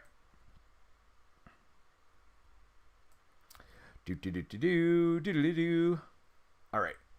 So end of my turn. Let's ready everybody up. Ready. I am going to add a threat, which is bad. I'm going to add a turn. Normally, again, you don't have to track the turns. I'm going to get my resources. 1, 2, 3. Draw my card.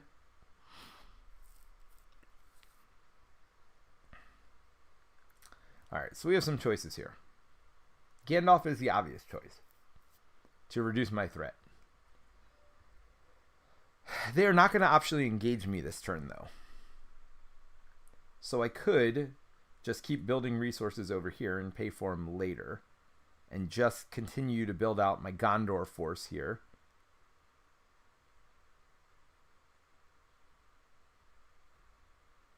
After Soldier Gondor enters play, you can search the top 5 cards of your deck.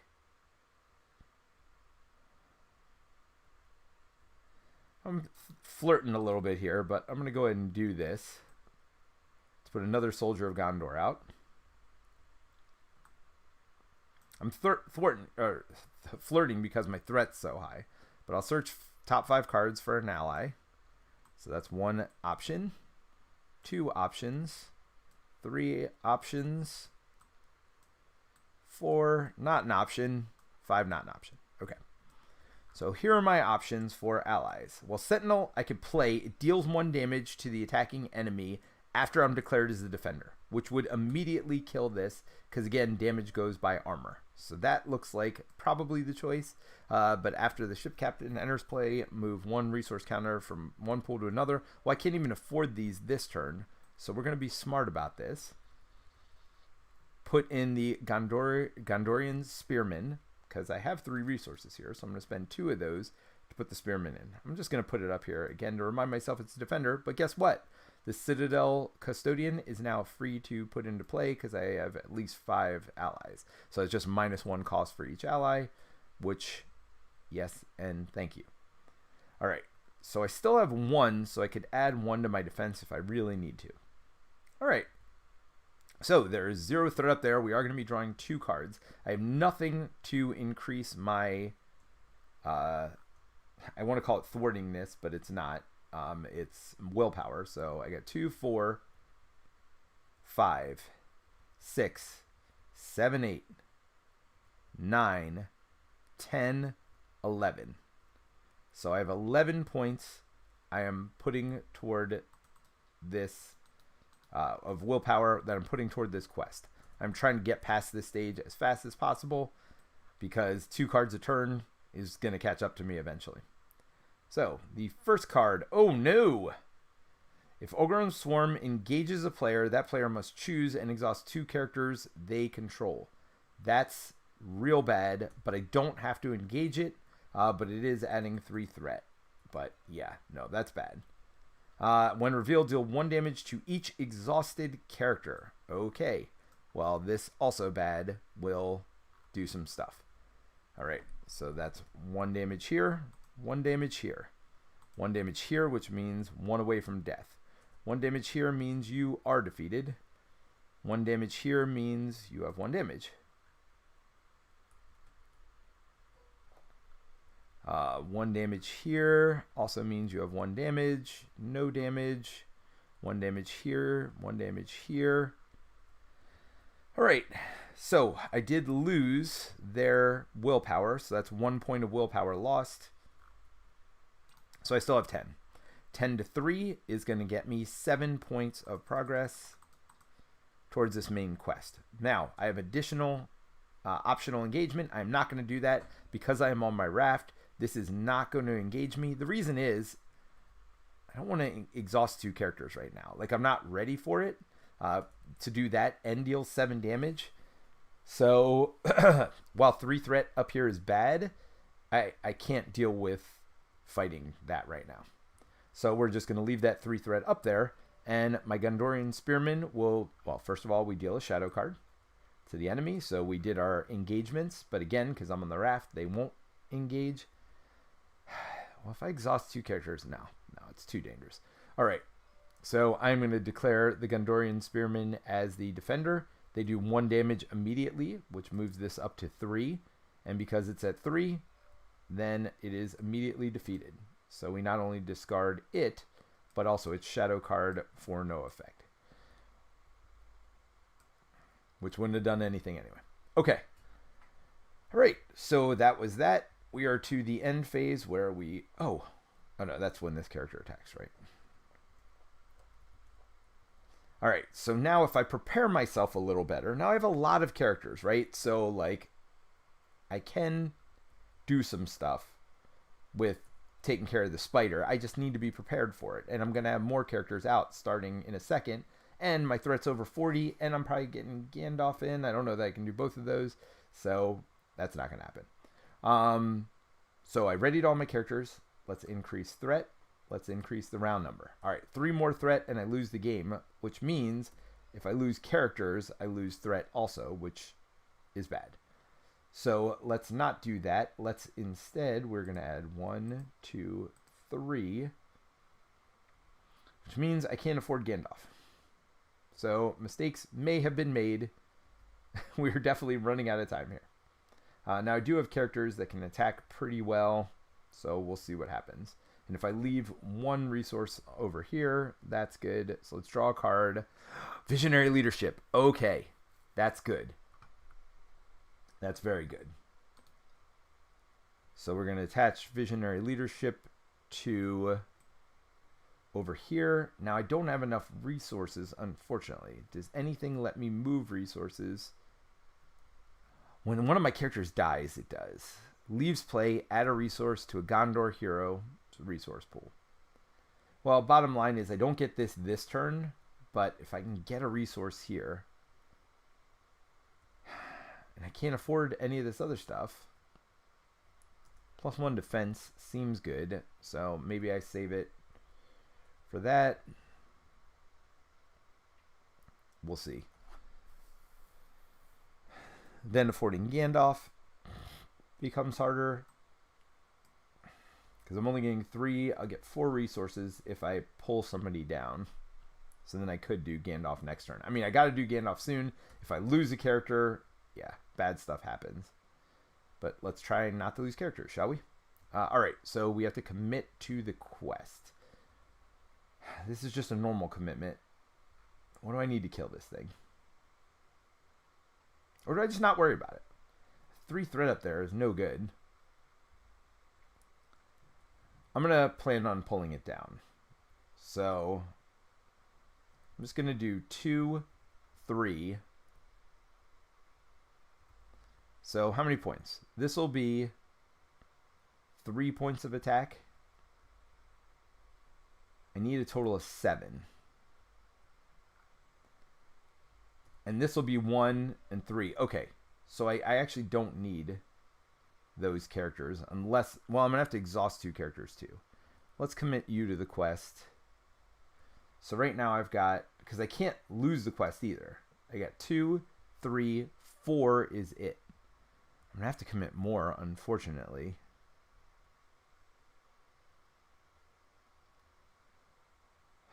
Five, 6 to the quest.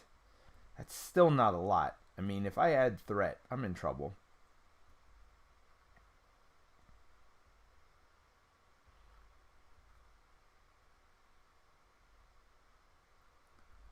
I'm just going to have to lose this character.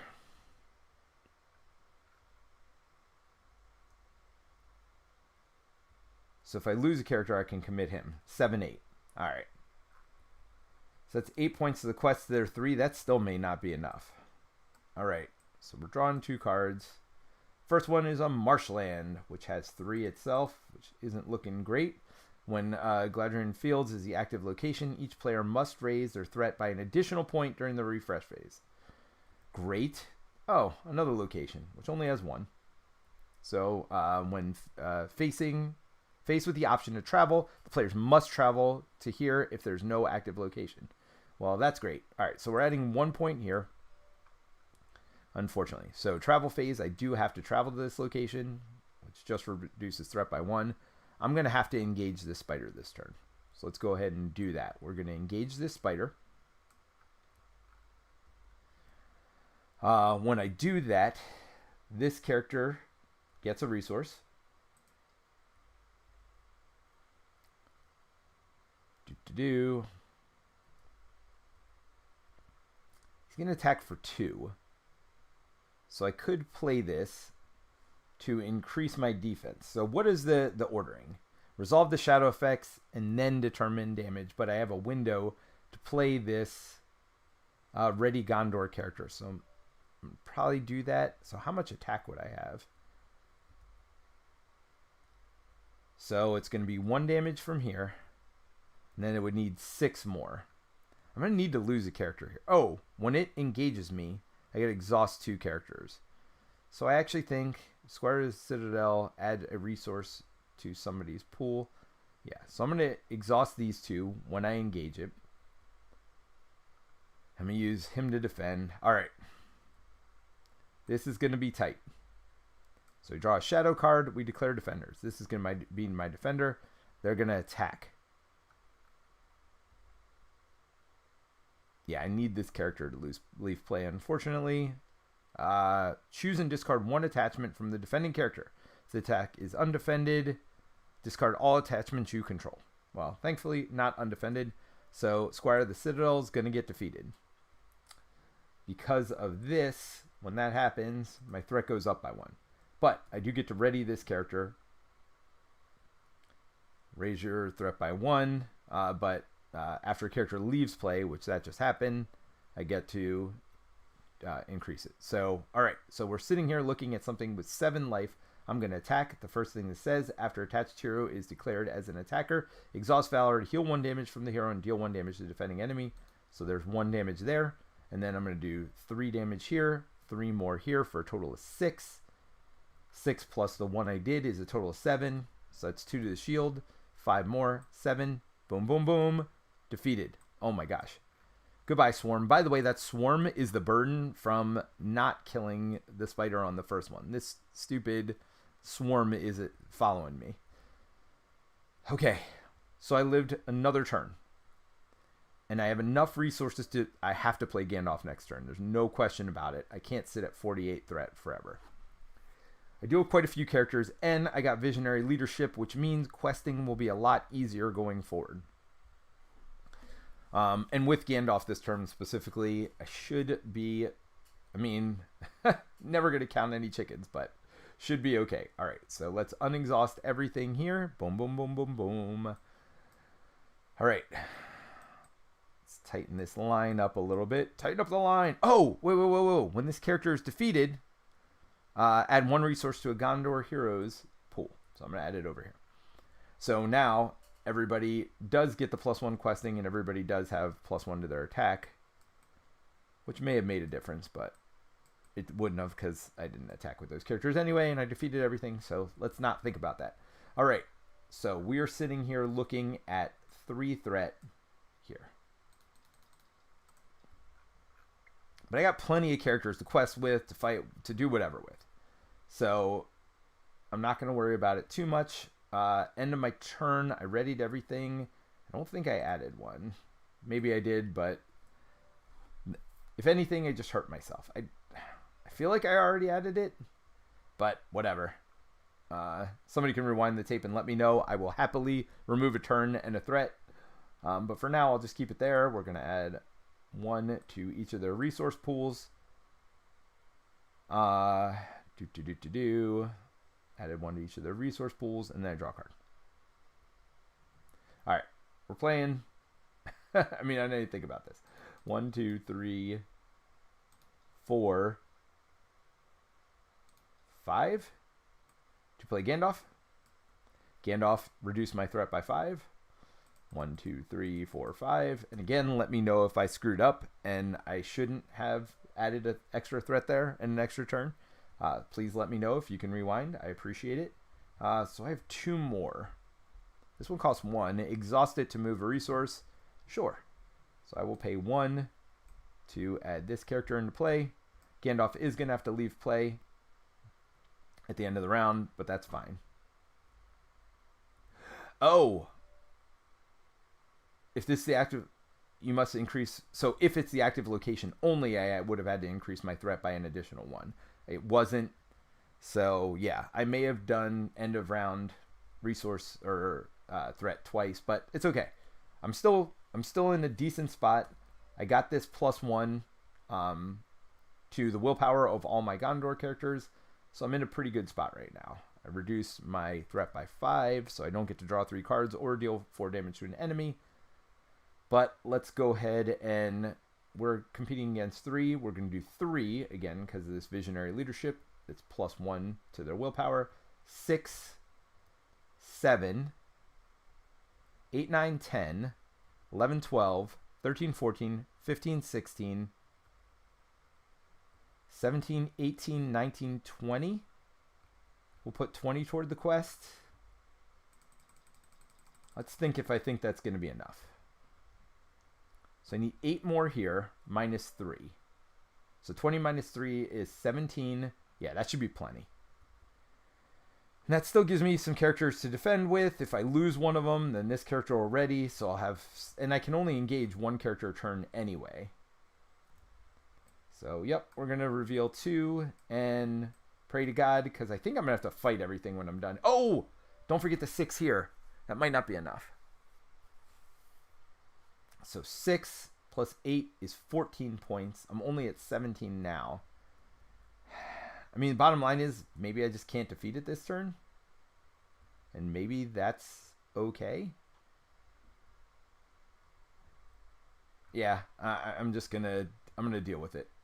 It'll get me past this stage. Maybe I get into here. We'll see. All right.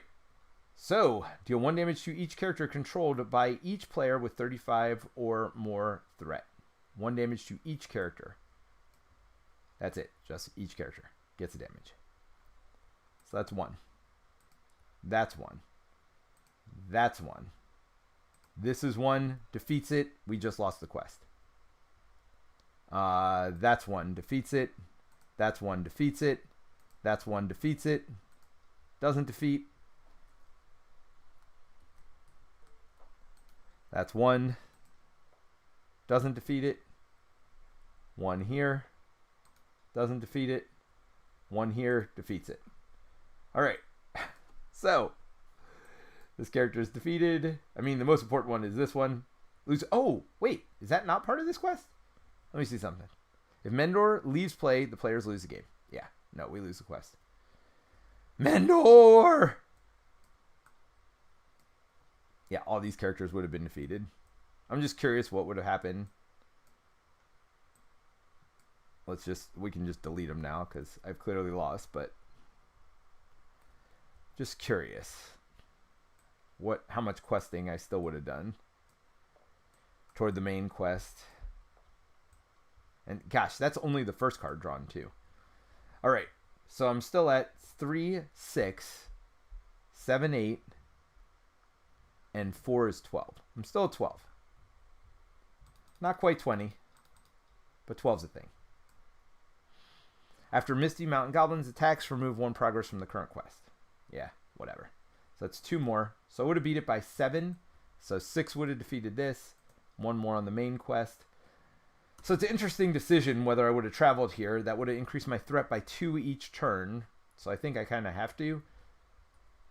Because I can't keep having 3 threat up here the rest of the game. But I also can't do 3 a turn. Yeah, that's tough. These choices are tough. So I probably would have traveled to this location. Probably would have engaged this spider. Again, if I was still alive, which clearly I am not. Which gives me a resource here. Move a progress from the current quest. Great. So they're going to attack. This character defends. When I engaged it, I think I added the resource already. So I could live through this if I use my behind strong walls. I get to ready the character and give it +1 defense. I will probably do that, but let's see what this card is first. +1 attack. Well, then I won't do it because it's got 3 attack, which means my character is defeated either way. My character is defeated. This one readies.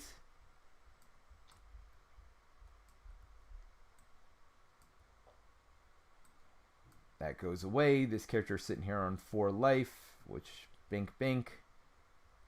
Dead and dead. Alright.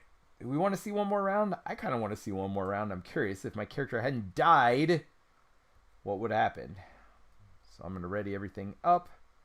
Gandalf leaves at the end of the round. Oh my. Yes. Oh my. Yeah, that 1 to everything was a little brutal. Oh, he would have healed 1 because of his valor. Did not complete a quest. Well, that dude's dead anyway. So let's increase our threat by 2 at the end of the round. Increase the round number. Draw my resources up. And let's draw 1 card. Shield. And a sword. We got a couple of other things. Alright. Yeah, I mean, this is gonna... It's gonna be hard. I don't have a lot of cards left in my hand to deal with stuff at this point. Steward of Gondor was very helpful last turn. Not having it this turn is definitely... I mean, that's 2 resources every turn. And I got 3 of them in this deck, I'm pretty sure. But, you know, there's no certainty in Lord of the Rings, certainly, for getting through your decks. So that was those 2 resources. I'll put the shield on somebody. We'll put it on Boromir because Boromir doesn't want to die. So +2 to my defense because I have the Gondor trait. And that is that. All right. So right now we are sitting at I'm going to use 6 points of willpower. 7, 8, 9, 10 points of willpower toward the quest.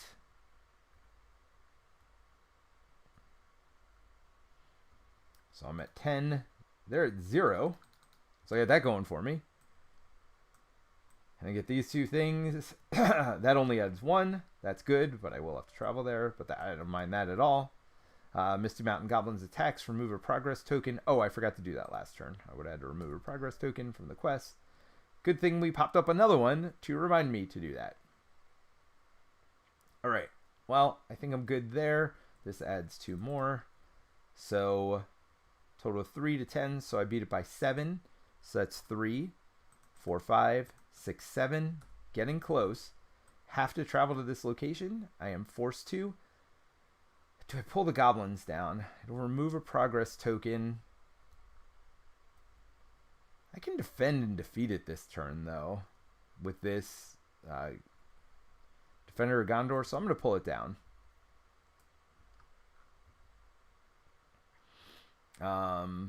So by pulling it down, I get a resource here. It's going to attack, which removes a progress. I am going to defend, and then I'm going... Oh, we got to do shadow card.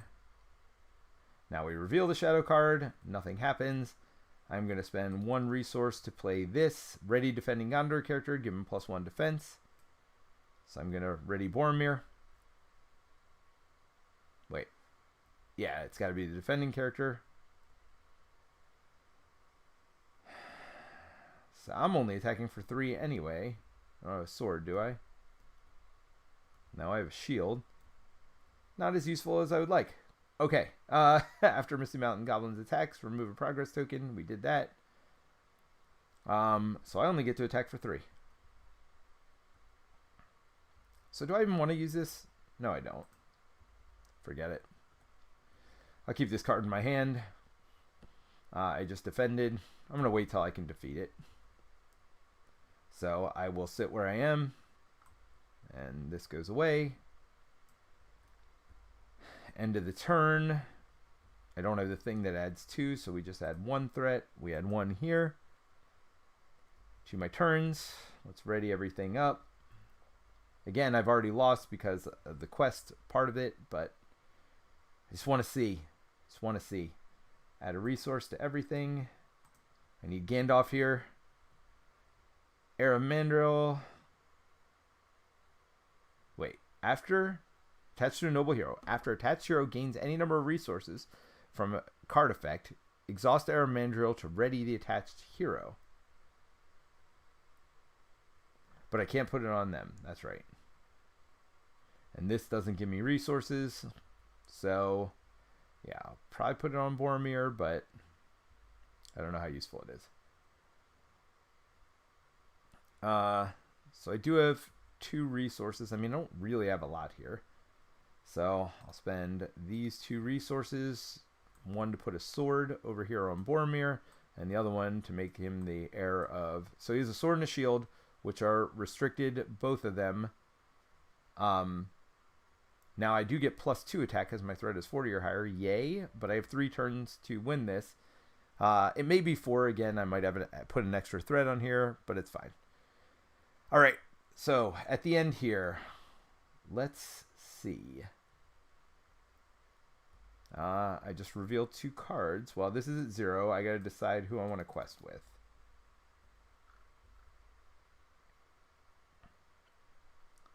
So 2, 3, 4.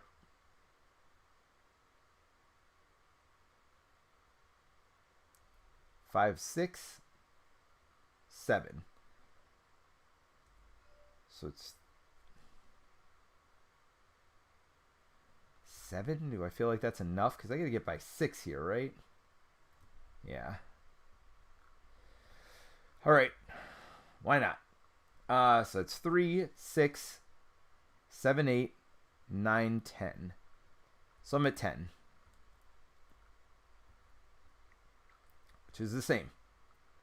I got 2 cards. The first one, remove 4 progress tokens from the current quest card. Alrighty then.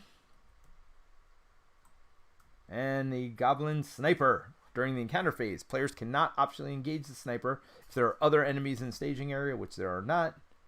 If the Goblin Sniper is in the staging area at the end of the phase, well, let's start with here. There's only 2. So I'm up by 8. I'm up by 8. So 6 of it goes here. 7, 8. So if I leave this sniper here, it is going to snipe one of my characters for 1 point of damage. At the end of which phase? The end of the combat phase. I mean, I'm not going to be able to defend both of these, but I do have a decent amount of life on my characters. Actually, I can defend if I use behind strong walls. I can defend. So, yes, I will optionally engage this sniper. So let's see how this works. They're both going to get shadow cards. Badink. Badink. I'm going to defend this first one. We'll say this goblin goes first. I have to remove a progress token. Yay. Shadow card. +1 attack. So their attack is 3 now. To my defense of 1. So I'm going to be defeated either way. So, yep. I am defeated. When they are defeated, I get to ready this character. So, got that going for me. They go in my discard.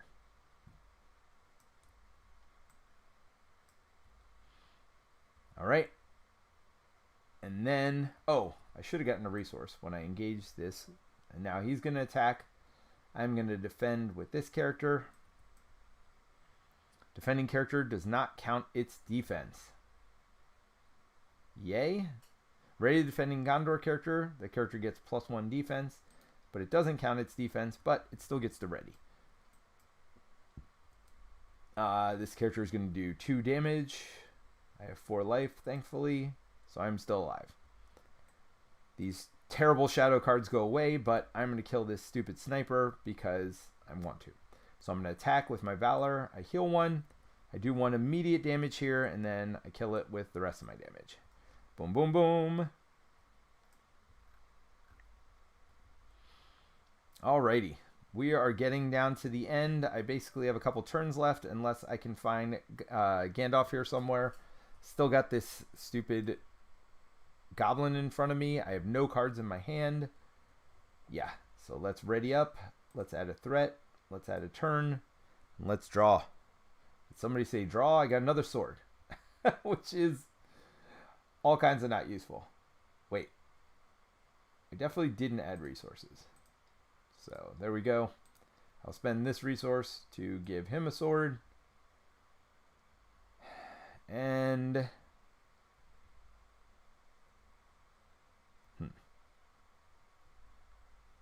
mean, I feel like I got a quest, right?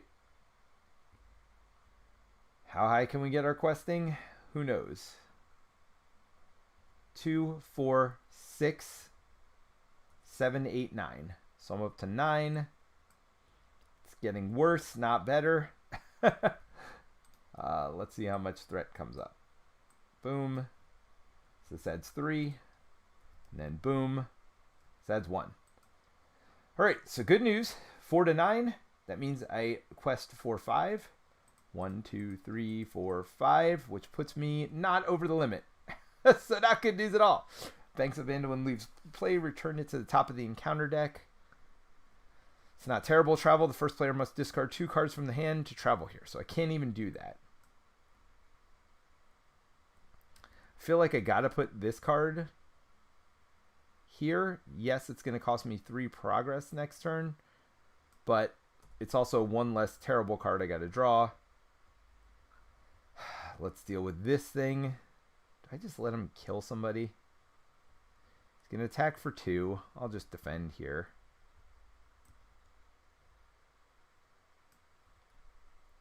And nothing. At least we got rid of a 5 threat card from the deck. Holy moly.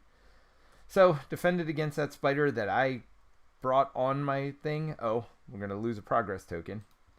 Alright, this is not looking good. I literally have one more turn to defeat it. I ready everything up. Yeah, so I've lost in more ways than one here. Unless this card is Gandalf. This card being Gandalf is my only potential saving grace. Unfortunately, it is Faramir, which is good, but not great. Exhaust to choose a player. Each character they control that gets +1 questing until the end of the phase. Again, that cost me all 4 resources though, so I lose the +1 that I would normally get with this character. So, yep, there's that. Alright, so that is the end. Because no matter what happens, I'm going to go to 40, and I still have one more stage to defeat after this. So, I lost in 2 ways. So, there you go. You got to watch me lose twice as bad. Yeah, but let's get final thoughts here on the Gondor deck, as well as something I've learned about purchasing, which makes me actually pretty happy. Let's get rid of this. Let's do, let's see what this will look like. All right, so I am going to do some fanciness here. Let's do an image.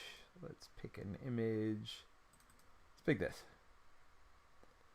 We'll do that there. There is no mic, but that is fine. We'll just pretend mic exists. We'll transition to that. Just so we can get a good final look. So what are my thoughts of the Gondor deck? I really have fun with this deck. I really like the fact that you get plus to your stats, but it's not free. Questing for a lot, having a lot of characters. We saw at that one point I had that huge line of characters. If it wasn't for that card that literally did 1 damage to everybody, I still would have had most of those characters at the end of the game. That was like literally you know how there are turning points in some games? That was literally the turning point. Not only did I legitimately lose at that point because my ally got defeated, but, and it's funny because earlier I chose to defend with that ally, and that was that 1 damage that I needed that defeated that ally. So if I hadn't defended with that character earlier, if I just lost a different character, I would have been in a better spot. So it's always something to think about. 1 damage is pretty easy to get randomly in this game. So putting yourself in harm's way, not the best thing with your allies and your heroes. So something I'm learning as I play this game more. So what are my thoughts on the Gondor deck? It's a lot of fun. I like ally swarm decks. I like defending with allies. I like deciding which allies to defend with to get which benefits. I like, you know, having allies to defend with, but other allies to attack with. It gives you a lot of choices each turn. So I just like big boards. So Gondor, I like that much better than the Rohan deck I played last night, which first of all is not great for first player. So that's the other thing I want to get into is buying stuff for first player. This deck is much more new player friendly. And the other thing I found out about, so if you look at the comments of that video from last night, there is a comment in there that really talks about good decks to start with. And they said actually there are 2 decks that come in the core set that are really good. So not if you play them just one faction or one sphere at a time. That isn't the deck, but if you use, there's 2 pre-constructed decks that they have in there that are actually, from what I hear, really easy to use and actually quite good decks. So right out of the core set, you don't even need to buy these hero decks. You have 2 completely different decks right out of the main one. So let's say you want to play with 3 friends as an example. Also, you can just buy one of these decks and play with the core set. So for me, it's an obvious choice. Just buy the core set to start, then see where you want to go from there. I'm going to be doing videos on all these individual decks, so it'll give you and me a better idea of what's in them. But I definitely think for $70, the core set, it gives you these 3 quests. As you can see, none of them are easy. Now, there is easy mode also. I haven't done that yet, and I haven't showed it to you all. But you can do easy or even easy, standard, or nightmare mode when you are choosing which how you want to play the quest. So there are different ways to do it. So if it looks like it's too hard, first of all, seems like it's too hard to me too, but it's probably because I'm not very good at the game. But there are different ways to change difficulty in the game. The other one, I hear the elves are also difficult to use right out of the box, but the dwarves are pretty easy to use. And from what I remember about dwarves, they tend to boost power to each other as well, similar to what Gondor's doing. So these two decks are very straightforward, but you get, again, 2 good decks out of the starter pack too. At least that's what the commenter said last night. I tend to believe them, people who are much better at the game than me. But it is also something that I will certainly explore myself too, to see whether I agree with them or not.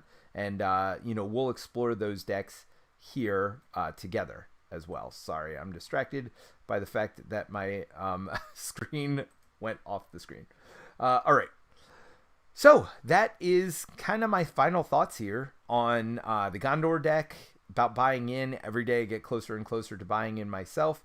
Who knows, maybe Fantasy Flight will see this and send us a copy of it so we can review, as well as all these individual decks as well. I'm going to be at Fantasy Flight headquarters at Con of Heroes this coming week, so who knows, maybe they'll just give me one to take home with me while we're there as well, so we can do, certainly you've seen reviews from Colin, you've seen playthroughs from Colin, but that's all in the older stuff. I'm kind of curious about the new stuff and how it comes together as well. So who knows, if I don't get a review copy, I'll probably still end up buying it, so don't tell Fantasy Flight, shh. But no, I'm having a lot of fun with the game. There is some level of frustration with not being able to beat the second scenario in the game. Again, the scaling seems a little off to me, where it's 1 extra card, which means even in a 2-player game, it becomes much more easy to beat in even a 2-player game. You don't even need to go to 3 or 4 players. And I remember that being true for the 3rd scenario as well. We do have to remember, though, these scenarios were designed 10 years ago. And there are certainly decks that people have made that right out of the core set certainly are able to beat it, and maybe I'll play with one of those down the road as well. It's like a solo deck that is supposed to be able to beat all these starting missions, and maybe even like all the missions in the game. It's like one deck to rule them all right out of the core box. So maybe I will play with one of those decks down the road as well, just to show off what a really powerful deck looks like against these scenarios. But yeah, still unable to beat the second scenario. Steve and I did beat it the other night, but again, I feel like that's a player scaling thing. We only had to draw 3 cards instead of 4, so made it a lot easier. So I think as far as player count goes, I do think 2 players is a sweet spot for this game. They had it right when they originally released the game. It was a 1 or 2 player game only, and I do feel like 2 players is kind of the sweet spot in where they designed the difficulty around. So certainly I feel like the more players you add, the easier it's going to be, but they also have nightmare mode. So if it becomes too easy for you, you have new ways to challenge yourself, and you can play with some of these like super powerful decks as well.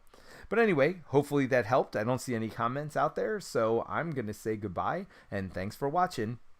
Bye!